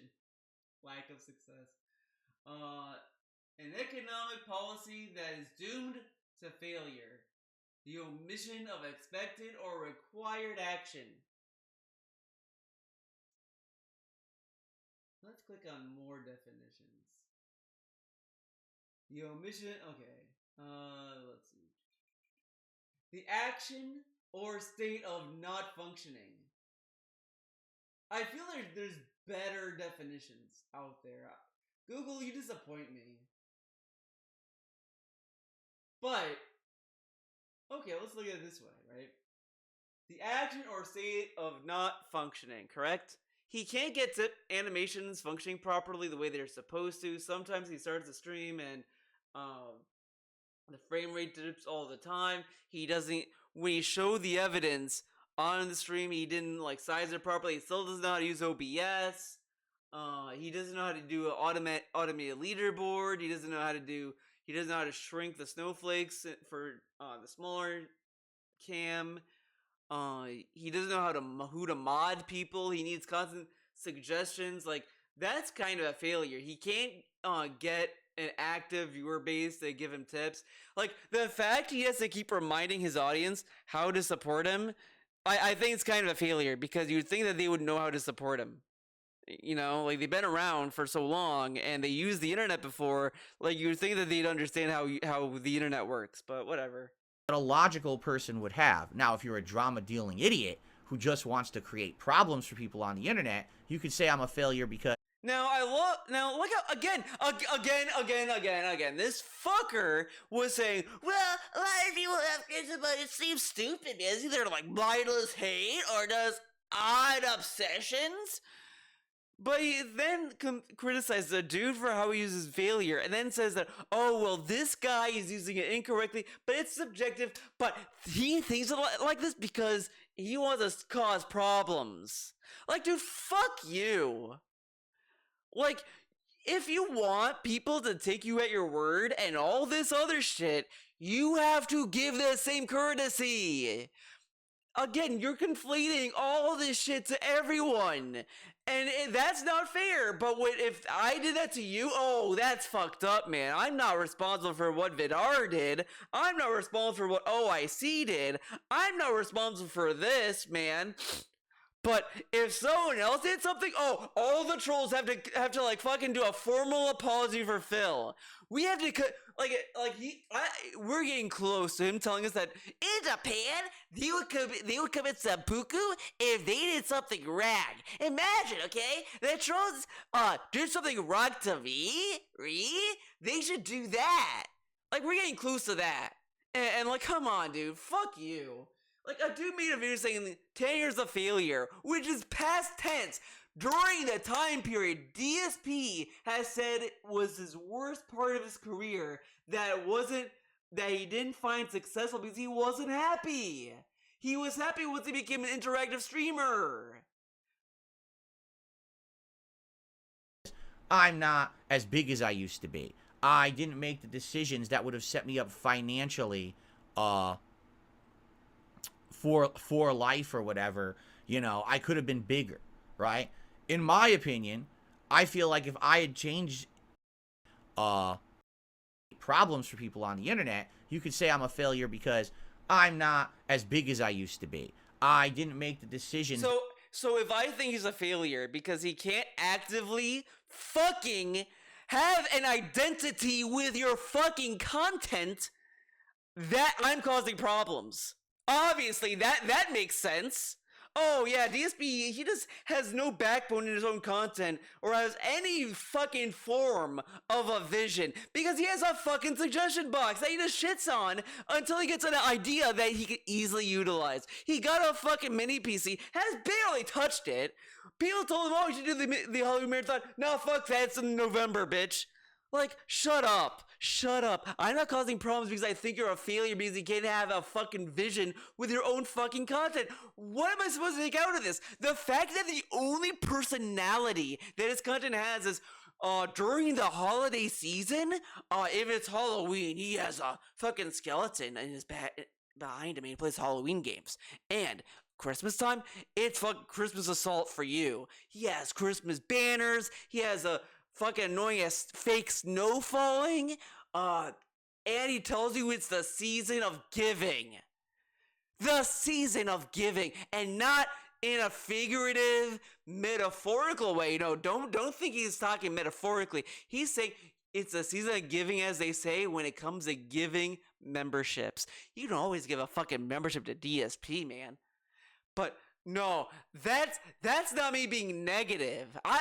Clearly, his lack of any form of meaning in his own fucking content, simply just asking what is the meaningness of his fucking content, is me just asking for problems. I'm doing the devil's work, fucking saying his content lacks a lot of fucking shit I have seen everyone else have. Again, the fact that you can say whatever you want about LTG, and you can say, oh, he's a fucking shitty person, but the fact he's a better entertainer than DSP says a lot, because again, I think about that fucking clip where he's like talking about fucking how he's gonna like fucking ban someone. He's like, oh, I'm gonna do this, and it's a fucking story. He came up with that on his own. Just off the back of his hand. And what does DSP come up with? You're gonna have poo-poo in your pants. And that's it. That's all he has. That's the only thing he has going for him is fucking poop. The dude who comes up with poop is telling you that you don't have meaningful content. Like, shut up. I really should not be this upset in a video where he cried about the fucking depression, but this fucker is saying all this crazy shit, and it's insane to me that this dude is discrediting people who have criticisms of him in the same breath where he's saying, I wish people just had criticisms of me, man. Like, holy shit, dude. Like, this is why I don't give a fuck when shit like this happens, because he will always use it against me. Why should I give any energy about that in that kind of meaningful way that he wants? It's just bullshit, because he doesn't give a fuck. I'm more upset that he's just discrediting everyone's criticism. He didn't even watch the Turkey Tom video, and he's saying like, well, the title is here's a failure and this that. He has called so many people failures in his fucking career, And he has the gall to say, how dare you call me a failure? He called Rich a failure. He called Wings a failure. He called Boogie a failure. He called so many people a failure. But when he gets called one, that semantics man comes out. Oh, that's not what really happened. But who the fuck are you, Phil, for saying Wings is a failure? Oh, because he worked with Keem, but he got paid, and people were even saying in that Lolcow podcast that he made good points and all this other stuff because Wings probably has at least a little bit of a business sense as to where he can make money, and at least he's not on stream begging for me. All these people are flawed people that get all this stuff thrown at them, but I don't see this level of nonsense from them. But to be fair, I will say I don't really watch a lot of Wings videos because I get kind of bored watching them. A lot of the little clips I've seen are really just like, I don't want to play this game, and he leaves. Like those are the most I've seen pretty much, or he has like dumb takes. That's it. I don't know the nuances of it. I don't really care. But he chose to be on the Lolcow podcast, and DSP's mocking that decision. But how dare you mock his decision to not work with Keemstar? If he wants people to respect his decision to not working with him, he should respect people's decision to work with him. It's their decision. And he's saying that they're failures for that. But what if they chose it on their own volition? They want to do the boxing match. You can say it's a dumb decision to do a boxing match. That's just an opinion. But they wanted to do it. They chose to do it. Are they failures because they made that decision? But what if they just wanted to do it? Wings probably did it because he thought he could get in shape, which he kind of did. He lost some pounds, and he wanted to maintain that. That's why he did it. That's why some people do those kind of things. Sometimes they want to participate in a boxing match, or they want to do lessons in karate or kickboxing or whatever the fuck to lose weight. And this dude cannot wrap his fucking mind around it. But fuck you for calling him a failure. But I'm not going to watch the fucking video to understand the context of that or why you think that. Oh, he did do a video and he explained why? Okay, that's subjective. Okay, a dude bullied me. Okay, there's no reason for me to be a failure. Fuck you, man. Fuck you. Would have set me up financially for life or whatever. You know, I could have been bigger, right? In my opinion, I feel like if I had changed who I was to do that, to become financially sound or whatever. But he did. He did. He did. Literally. When the adpocalypse happened, even before that, he went back to Twitch. He was noticing problems, so he's like, I'm going to go back to Twitch. He got his Twitch partnership back. He went back to Twitch. Then, when the apocalypse happened, he all of a sudden decided to do shoutouts. He did notifications. He did all this stuff to get more money. And then said, I had to do this because YouTube wasn't cutting it anymore. He did shit like that. He got dropped from Machinima. He instantly did stuff for money. He got dropped from Curse. He added the leaderboard in every stream when Curse dropped him. So he did change to get more money. He added a face game for this. This is not even true, Phil. You can't say this. You can't. Even with the sponsorship, he did Twitch bounties, which were a sponsorship. And it's just bullshit. It's just bullshit. Fuck this guy. Fuck you for these lies. If he ended this like 10 minutes ago, whatever. It would just be a very abstract video about, he said he talked about his depression. But he goes on and on about this other stuff that is just a lie. It's just a lie. My life would suck. I would do something I don't enjoy, right? I enjoy what I do. He said this? Okay, you know what? I'm gonna do the impossible. I'm gonna find this video. You know what? Maybe Pig Go is gonna help me. Because it's an old video. Let's see. No, that's not it. It's definitely an old video. Let's see. This was 2018. Okay, so this is definitely before that.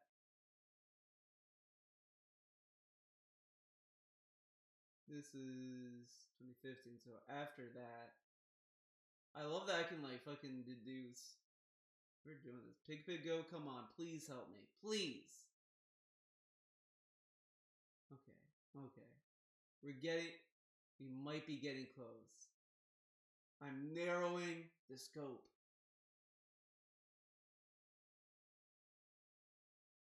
It has to be on page 7. It has to be.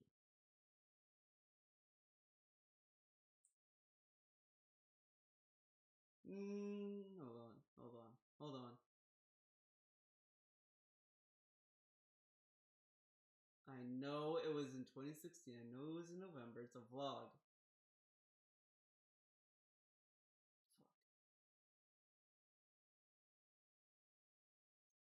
Wilson return to Twitch.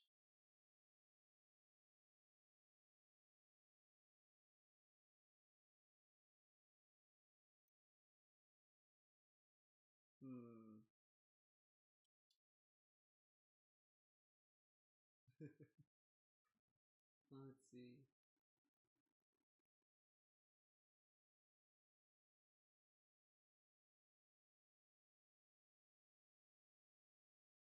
What is this gonna be?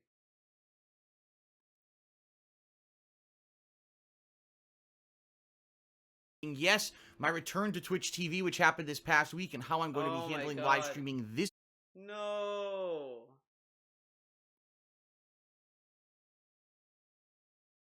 My return to Twitch. Oh my god.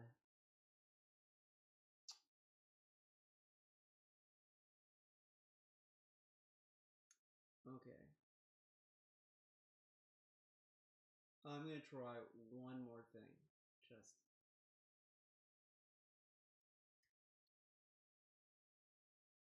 One more thing. That's right. Well, hello everyone.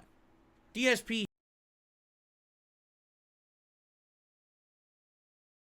Get this out of here. It should be special vlogs.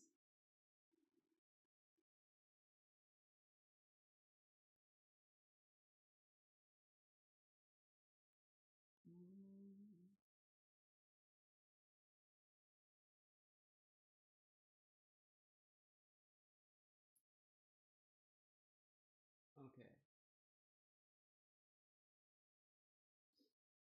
Here we go. Let's go. Come on. Load.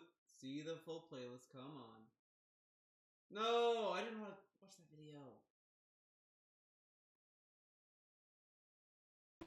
It's a lot different when you're talking to someone all night and having a positive conversation and just having a good interaction with someone versus you're all alone and depressed, right?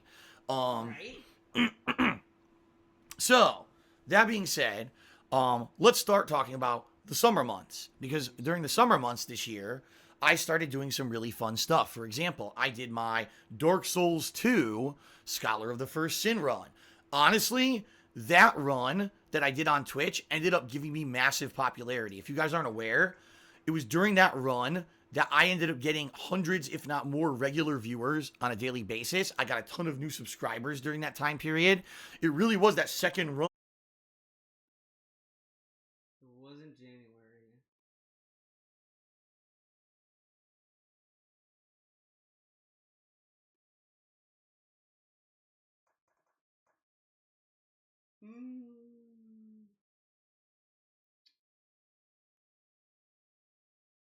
Any other important updates, streaming changes, copyright. Oh, it's one of these 3.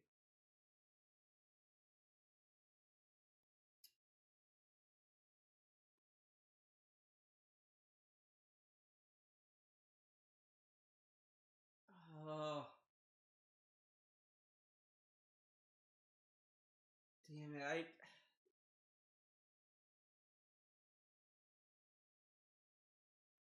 No, I'm gonna go with this one. It's in a very funky place. I want to find out why. That's the kind of stuff that I think takes away. All right. In addition, I think that if I live stream every single day on the website. So now as I'm playing the game, I'm saying, well, YouTube's still working, but for some reason Phil's website, thekingofhate.com, went down, and now half of us can't watch the stream anymore because we were watching on the website. So now as I'm playing the game, I'm looking at this and I'm distracted at this, and I know that I'm missing stuff in the game, and or maybe my commentary isn't as good as it could be because I'm incredibly distracted by what's going on because the stream isn't going according to plan or whatever. And that's the kind of stuff that I think takes away. All right. In addition, I think that if I live stream every single day, it basically, it takes away the special feeling of live streaming, right? Think of it this way. Everything in moderation. It's put on YouTube pretty much for no reason. There was no reason for everything to be live streamed, but people were like, we want to see it, right? But now that I see the amount of time it takes to set up a stream, okay, the amount of work that it takes to make sure it's consistent, it's not fluctuating. Just enough of that. Oh god, a little spoiler of what I want to do, but this dude, man, fuck this guy. Doing these fun game playthroughs, enjoying multiplayer games, hanging out with you guys, having meaningful discussions. I like the new React channel I'm doing now. It's been fun all year to do this kind of extra projects and stuff like that. You know what I mean? All of it. He complained how the performance was in DSP Reacts. He complained about it, and now it's doing good. Okay. It's awesome. It's awesome. And you could judge for yourself, oh, well, you don't have this, you don't have that. You're right. But at the same time, I'm happy. I have a great home life. I have a great business here. So your judgments of failure are different from mine, for sure. Okay, then why did you complain about how much attention DSP Reacts was getting then, dumbass? Never going to give up what I truly have passion for, right? Right. I'm lucky that I'm able to make a living doing this, while most other people cannot.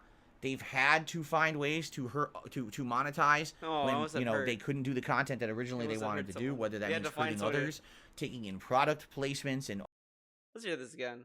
Never going to give up what I truly have passion for, right? I'm lucky that I'm able to make a living doing this, while most other people cannot. They've had to find ways to monetize when they couldn't do the content that originally they wanted to do, whether that means hurting others, taking in product. He didn't want to do this initially, by the way. He didn't want to do this kind of content initially. He even mocked the idea of doing a podcast. People were telling him, "Oh, you should do a podcast, man." He's like, "Oh no, I have Hate Live," and then he stopped doing Hate Live, and then he's like, "Why should I do a podcast? I have the pre-stream," and then that became a podcast because he got tired of people saying he talks too much. Placements and all kinds of crap that I feel. You see how much he cares about his audience, that he only changed the name just so you can't complain about something, not because it is what it is. Whatever. Okay. Devalue what you're doing on the internet, right? So I'm not going anywhere. That's the promise and product placements and all kinds. They've had to find ways to monetize when they couldn't do the content that originally they wanted to do, whether that means hurting others, taking in product placements, and all kinds of crap that I feel devalue what you're doing on the internet, right? And then he says that stuff devalues your content. Is the Angry Video Game Nerd less funny because he has like a 1-minute sponsorship from VPN guy? No. I mean, you could probably don't like his modern content, whatever. I think his content's got better. I think he aged better than Nostalgia Critic. I'll say that much, man. So I'm not going anywhere. That's the promise and commitment I can make to all of you guys. I'm not. All right. I will always find a way. I will always find a way to keep going. So he says he'll always find a way to keep going and all this stuff, blah, blah, blah, blah. But when something happens, he's like, I don't know what to do. And then he sits there, and then people give him tips. But these other people who are like, I can't keep this going, gotta find another way to keep going, and they find sponsorships that hurt nobody, and they just get sponsorships. So when they find other ways to keep going, that's wrong and that's stupid. But he does it, it's cool and fun and fine. But the ways he finds other ways to keep doing what he's doing is literally to just sit there and say, I don't know what to do, and wait until a whale shows up. Okay.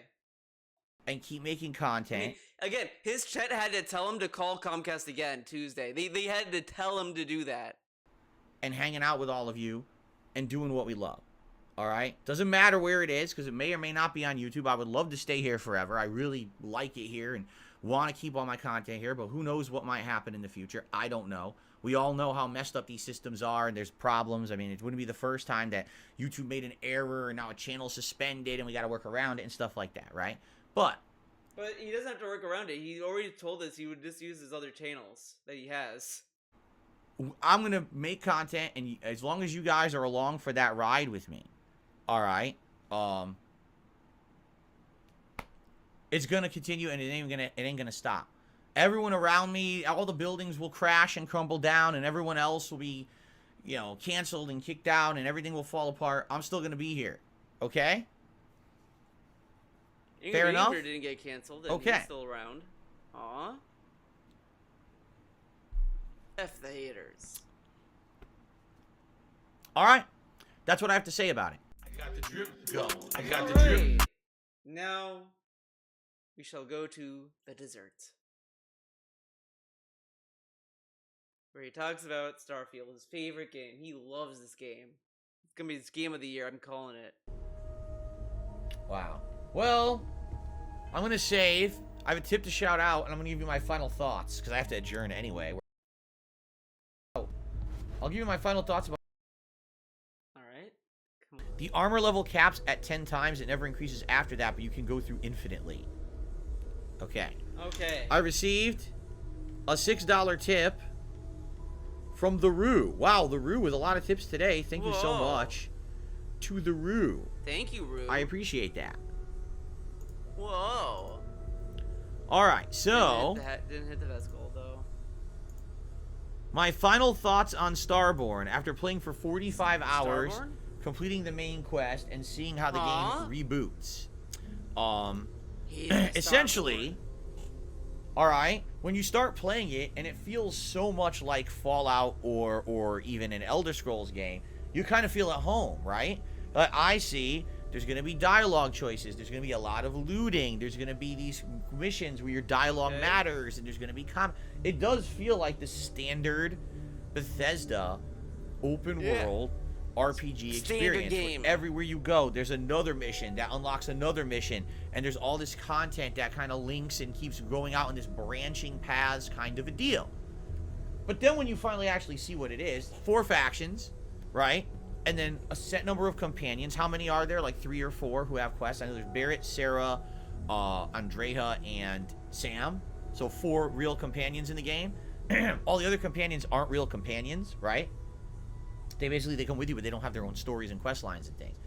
So you got that. You got your companion stuff. You got your faction stuff. You've got a zillion miscellaneous quests, right? But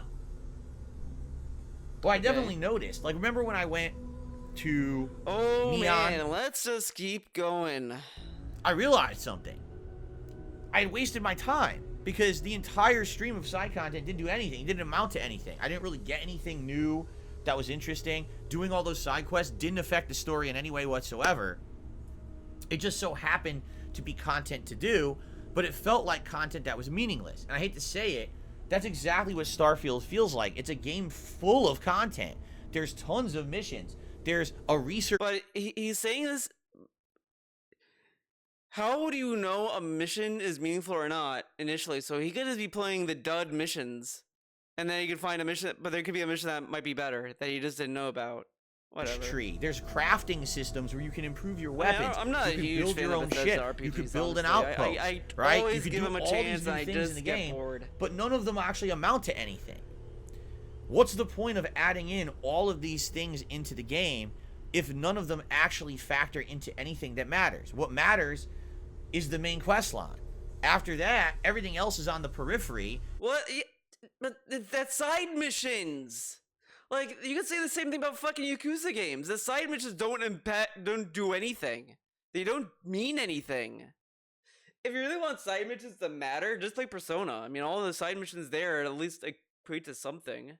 I mean, in Persona 5 Royal, if you don't do enough of the side missions, you won't get the 3rd semester, man.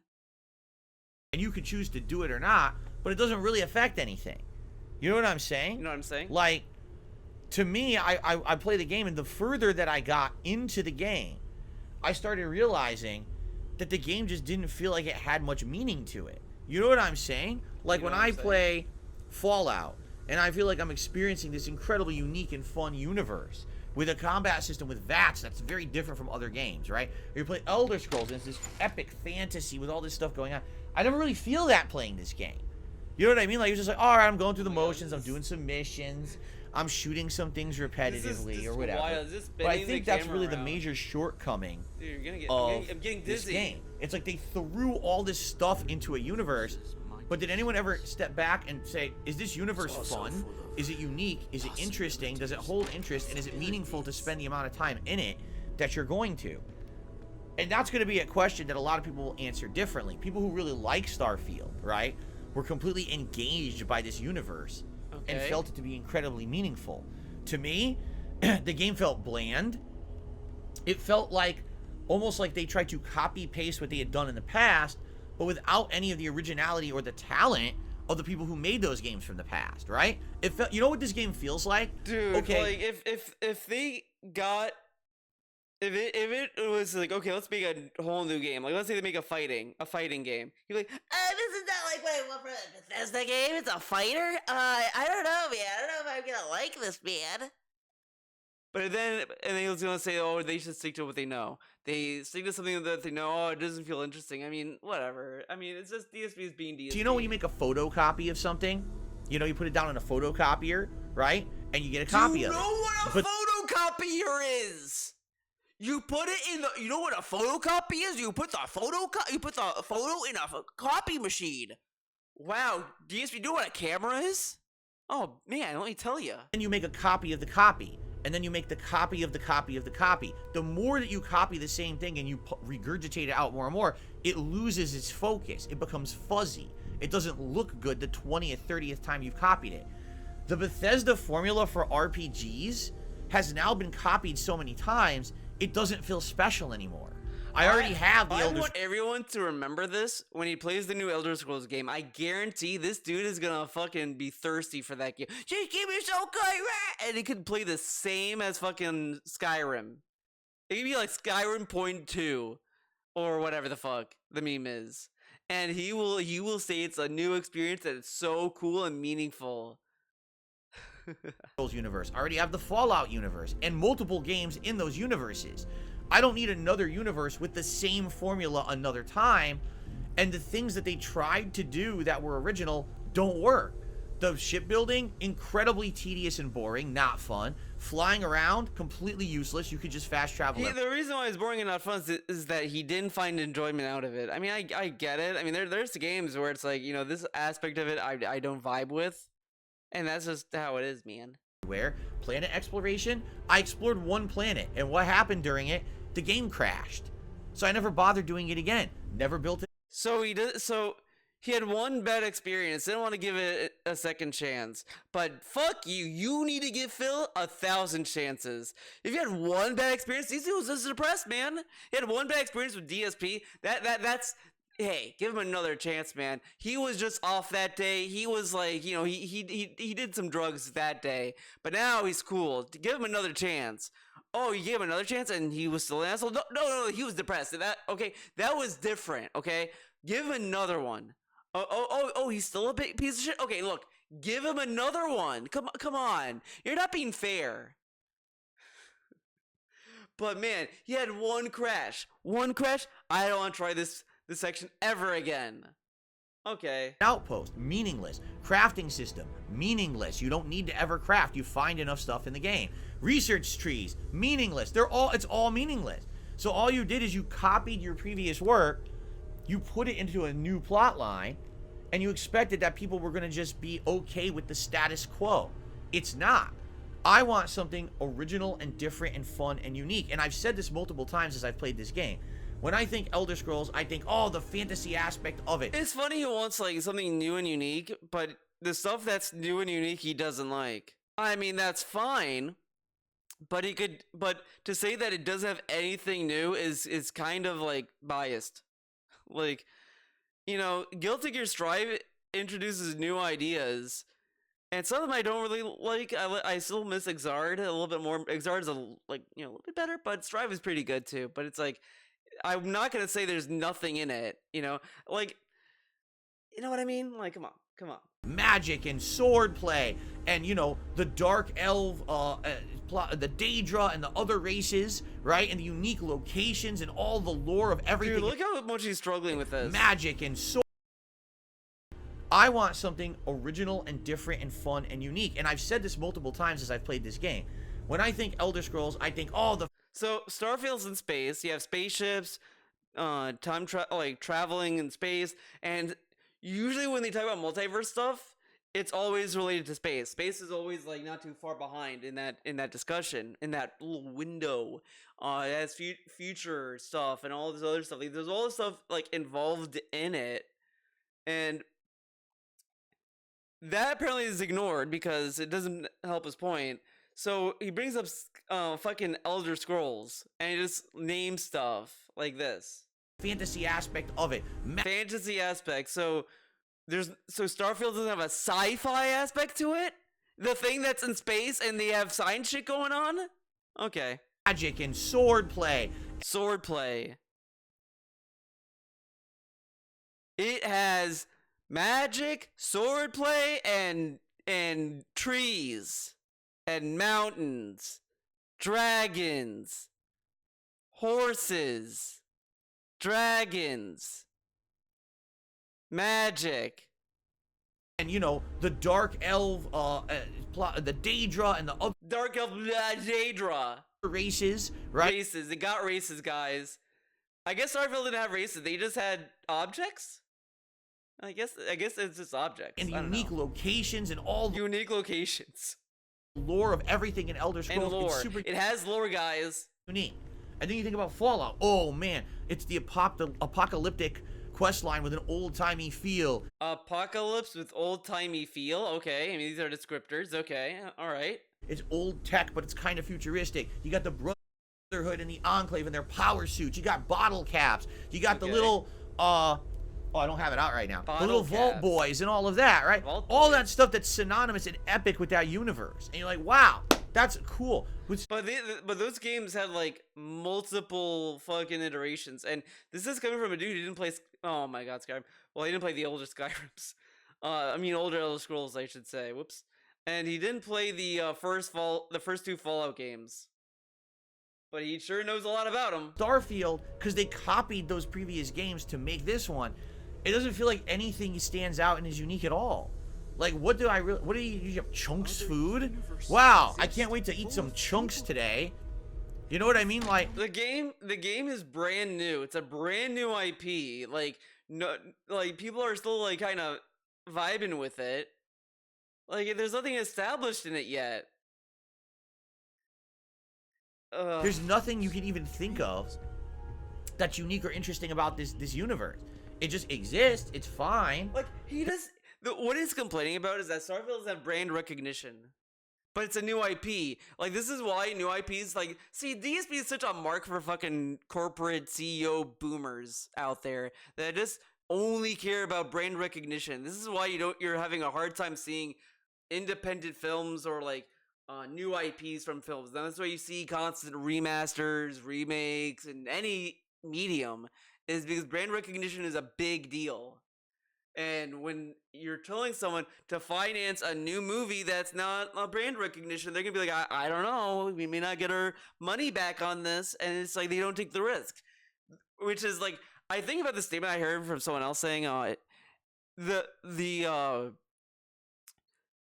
the fact that something is made no matter what is amazing in of itself, and that is, and I think about that from time to time when we talk about this kind of stuff, because anything that's made, there was probably at some point some fight between all these parties to get this thing made, and it may suck, it may be bad, but the fact that it was able to get to be put out there is a feat in of itself. So you're battling with that.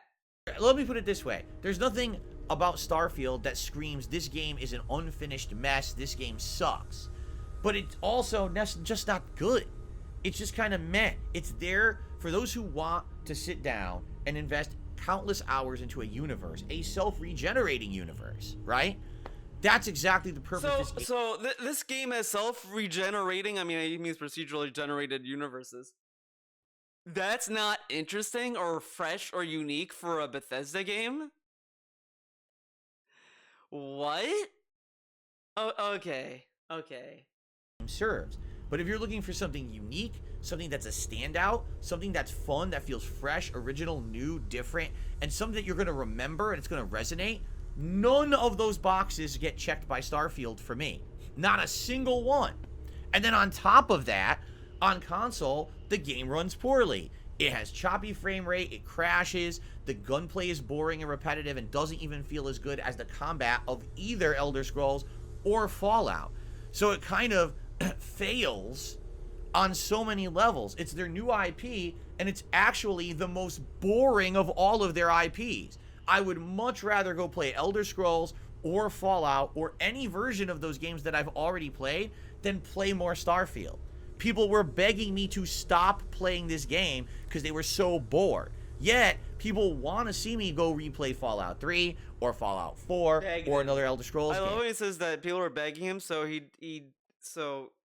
tells us how he listens to his fans, but he forced this game to completion when they were crying for him to drop it. Because he really cares about what they think, right? So that speaks volumes. All right? I hate to say it, this was supposed to be make or break for Bethesda. They dropped the ball. This game... Okay. What is up with this guy saying that all these companies are make or break for them? Oh, this is make or break for this. Every Microsoft game, every Microsoft fucking game was make or break.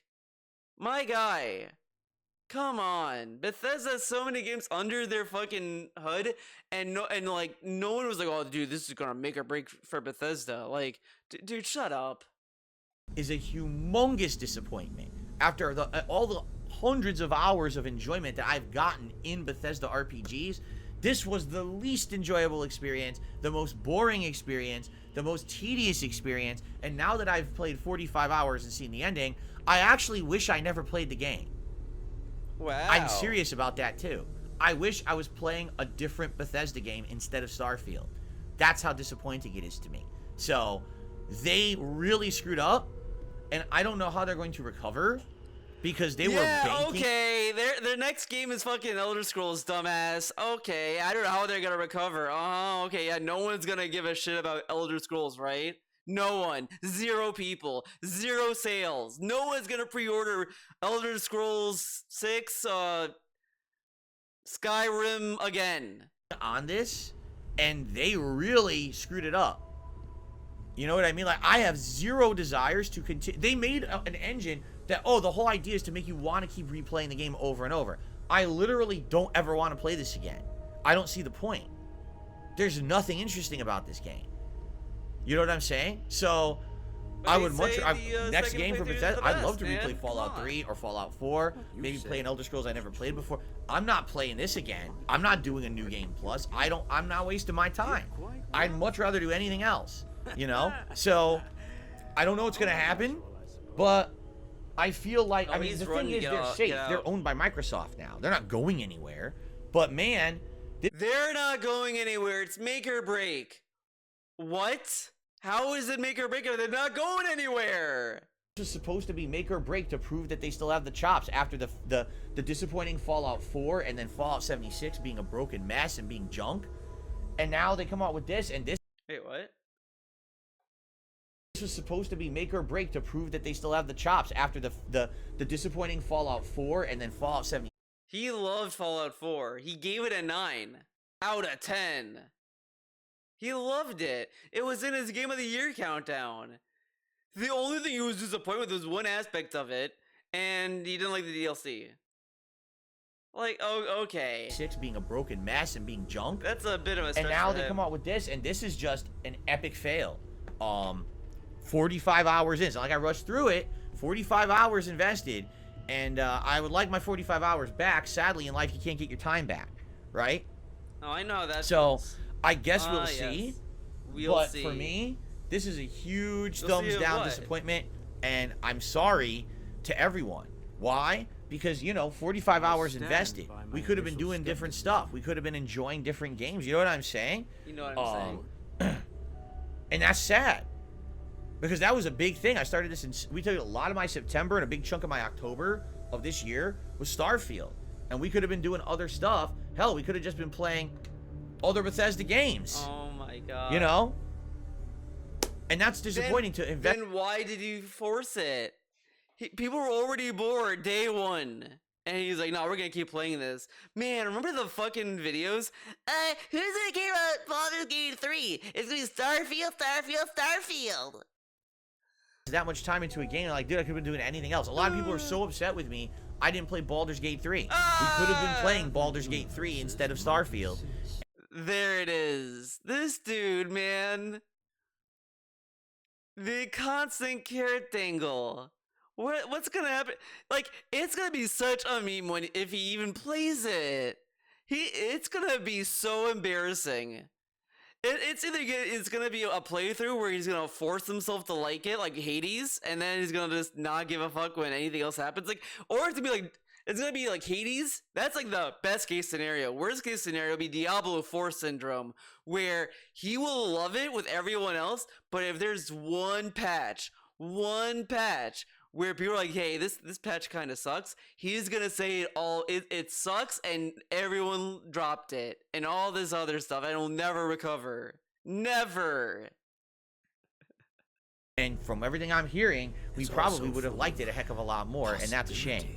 Then why did he play it? People begging him for this game. Shut up. So anyway, I do want to say to everyone who's watched this long and saw the whole playthrough, thank you for that. I appreciate you hanging in there and watching. Because, man, the second half of the game did get tedious and boring, and then we've been waiting for this ending, and this whole multiverse plotline It's is funny. just so... This is a 45-hour game playthrough he did, and he says that Baldur's Gate 3 wouldn't work. And he said, this is boring. Okay. He said he wouldn't do Baldur's Gate 3 because it'd be boring. People would be begging for him to stop. Oh, okay, I'm going to end it saying this, because this is... Here's another Theo theory. He didn't want to play Baldur's Gate 3 because it's not on Game Pass. If it was on Game Pass, he'd be playing it. That's the real reason he held off. Because first it was only on PlayStation 5 and PC. And he didn't, and he's like, I'm not spending $60 and it's on Game Pass. Fuck that. He got announced on Xbox and he was like, that's when he started teasing, maybe I'll play it, maybe. But then it was just, you had to buy it, not on Game Pass. So then he's like, I'm not interested, fuck this game. But in his mind, he's like, it's going to be on Game Pass someday. It has to be. It's a big game. And it probably will be added to Game Pass eventually. My final thing to say about this multiverse plotline, okay? I wonder why. They won't shut up now, so I'm just going to do this so they'll shut up, okay? This is why I In a wanted to do the video, by multiverse, the way. reason that multiverses work, all right, is very Here we simple. go. Because you've seen so much of the one universe that you're used to that it's cool to see it cross over with something different. I'll give you an example. In DC Comics, there were different... This is dumb. The reason what he's bringing is that there's nothing like marketable about Starfield and all this stuff. What he's really saying is he likes the reason why comic book multiverse shit always works for people like Phil is that he gets the point and be like, dude, it's Batman from the Golden Age. It's Batman from that. Dude, Batman from that. Dude, they got Batman from this obscure Batman movie. Whoa, they got Adam West Batman. Whoa. That's what he wants. He loves that shit. Like that, you go watch Multiverse of Madness, that Marvel movie. And it's like, whoa, they got that. Whoa, dude, they did that. Dude, the Spider-Verse. It did the Spider-Man point. Dude, they got the Spider-Man to be in a scene and be like, this. Dude, they did a reference. They did the Spider-Man point. Oh, dude, the new Spider-Verse movie, they did it again. Whoa. Dude, Spider-Verse. Whoa. He just loves the fucking thing that he can just point and be like, I get the reference. I get that reference. But multiverse can also work when it's not that. I watched Everything Everywhere All at Once. I thought that was a good movie. I like that movie. Like, the humor is I could take it or leave it. It's like some of the humor just didn't do much for me. But I did like the overall like message of the movie. but it did stuff that was also interesting. Like I like the added rules of doing other stuff. Like in order to get knowledge from another dimension of yourself or whatever, you had to do some weird shit to get that. Like, shove a fucking statue up your ass and jump up and down and lay down your head. Like, okay, that's fucking stupid. Okay, take this thing, pat its head 5 times, and then like brush your teeth with hot sauce. Like, it's just weird rules like that. But it worked. It didn't need it did not need to have like, okay, everything ever all at once 3. Dude, it's the character from the first movie. It showed up again, and this time he didn't die. He actually lived. Whoa. Like, it didn't need to do that to be a successful multiverse plotline. This is just consumer fucking bullshit. Whereas of comics, there was the original Golden Age Superman. He couldn't even fly. All right, he could jump really far. Then there was the Silver Age Superman, where the character was redesigned and retooled and changed. Then there's the modern day Superman. And when they did Crisis on Infinite Earths, the reason it worked is because they had an established Superman that everyone knew and loved, but now you could actually see that beloved Superman cross over into other universes and see interactions with the others. How would they interact? How will they fight? Will they team up against a common enemy? Consumer. Look at this Why dude. Right now? He's foaming at the mouth over brands, like brand recognition. Oh my god, they can reference all these other Supermans. Across the Spider-Verse movies, or the Spider-Verse movies doing well. Because we all love Spider-Man. We've seen different iterations. Now we have the Peter Parker Spider-Man, the Miles Morales Spider-Man. But Spider-Verse doesn't have Peter Parker. Well, no, it kind of does. But I also think that the reason why those movies do so well, I don't think is as much of the multiverse stuff and more about the animation. Like, come on. We like them all, and to see them all interact and have different But look at this dude. He's like, dude, they have Spider-Man, and you can see Miles Morales interact with Peter Parker and do all this other stuff. But you can see that kind of anywhere else. But you could see like cartoon Spider-Man interact with live action Spider-Man. That's pretty cool. They could make a reference to this other thing, but he thinks that's the only use for multiverse. This is how lame brain, dumb piece of shit DSP is. This is how creatively bankrupt he is. In order for the idea for a multiverse to work, it needs to be across a brand. But Everything Ever All at Once does show you can do a multiverse story and it be interesting because it adds a layer to it that is actually interesting, as it tells a good story about the relationship between the mother and daughter and how immigrants feel when they like try to make a life for themselves in America and all this other stuff. Like, it has all this stuff going on with it, and then it has these other added rules about the multiverse. It didn't confine itself to, oh yeah, there was a portal and it opened and people can just walk back and forth. Crazy. Like, it actually did stuff that was actually more like creatively interesting than what you would naturally expect. And the only reason why he's not liking this, and initially it wasn't even because it had brand recognition or anything of this bullshit, it was just that everyone's doing it, which is true. The multiverse stuff is kind of a burned out thing. And I remember thinking this with Invincible Season 2, when they announced this, like, it's one of those things I can't blame the show because it's just adapting the book. So it's like, yeah, you know, they were going to do this, so they can't get around it. But when I was watching Season 2, I was kind of floored how different, it was not what I was expecting. It didn't even like this. We just had the mid-season finale, and it still did not get to the multiverse stuff. It talked about it in the beginning. Then after that, it was more about like other stuff that's going on, and I was like, this is far more interesting. It dealt with Mark's mom and her trying to like either sell the house, move on from her husband. Mark trying to still trying to be a superhero and all this kind of shit. Like, it's interesting. I was like, this is not what I thought this was gonna be, and I'm along for the ride. I'm in basically. So you could do interesting stuff with the multiverse. I think that the reason why the burnout exists is just that all these movies that do it are relying on the things he loves. That's all it has been. Like the Spider-Verse movies, the multiverse stuff wasn't really that like deep in the first movie, and it was a fun movie. The second movie leaned way too much in it, and it was just constant references. And the story is solid. It's a good story, but it was just the multiverse stuff is a little much. But the animation is what made me like kind of like dig it.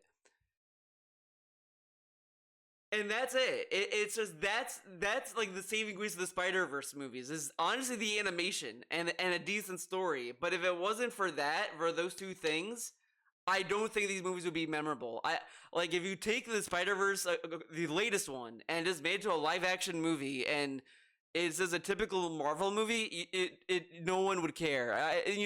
I watched the Far From Home. Is it Far From or No Way Home? The one where it had the 3 Spider-Man actors.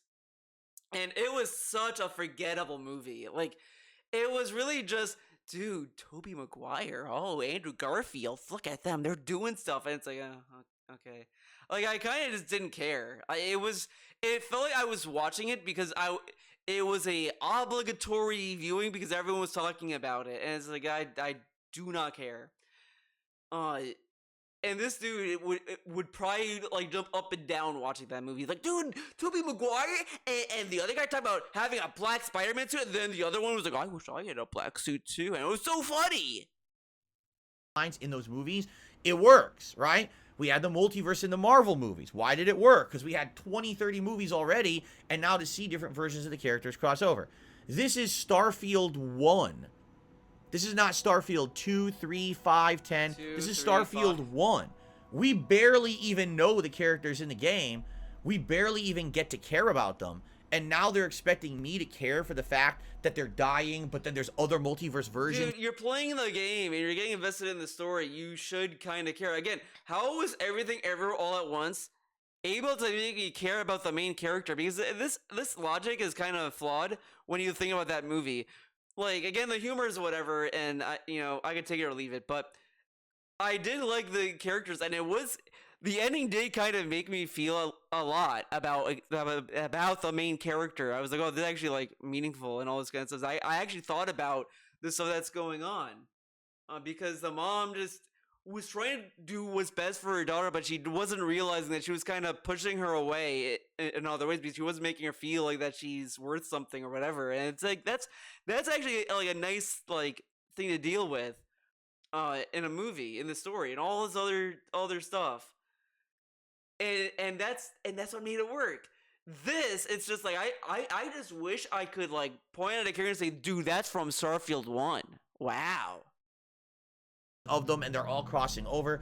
They jumped so far ahead with the plot. Like, this plot would have worked. The multiverse plot would have had an impact and worked if this was like Starfield 3 and Barrett has been with us for all these times and all these meaningful quests, and he's like your buddy, right? He's your best friend, your buddy. And then all of a sudden he dies at the end of Starfield 3. But now the plot is that there's a multiverse and there's other Barretts. That's bullshit. That is so fucking. I'm glad this fucking guy has no creative role in any form of media ever. My God, that is shit. Man.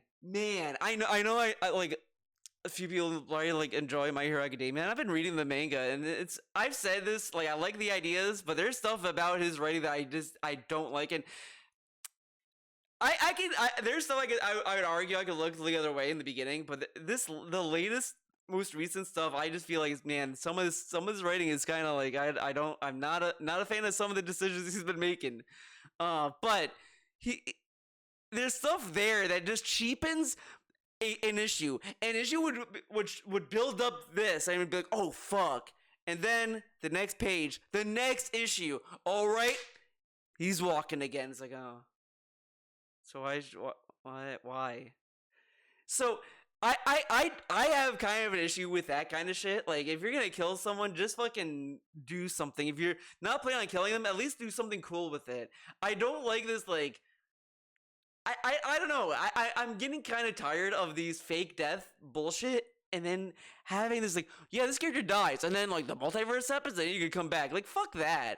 Like, that's so lame. That's so lame. Shut up. Now there's impact, right?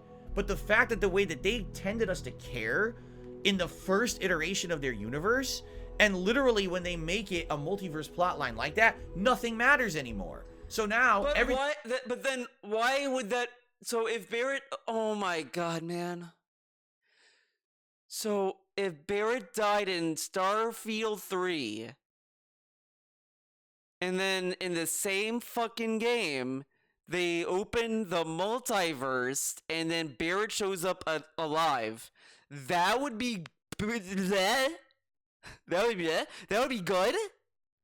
Wouldn't it be the same fucking problem? You're just saying, like, this dude is so stupid. Man, imagine if he made a story like people dunk on The Last Jedi, and you know what? I get it. I ain't gonna tell you you're wrong about it being a bad movie, but I can at least appreciate the risks.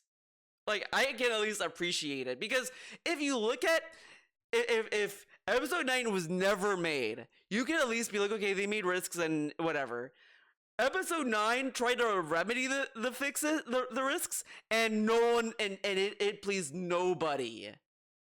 Like, at that point, you're better off just letting it be in Episode 8 than trying to, like, do a U-turn, because it just looks worse.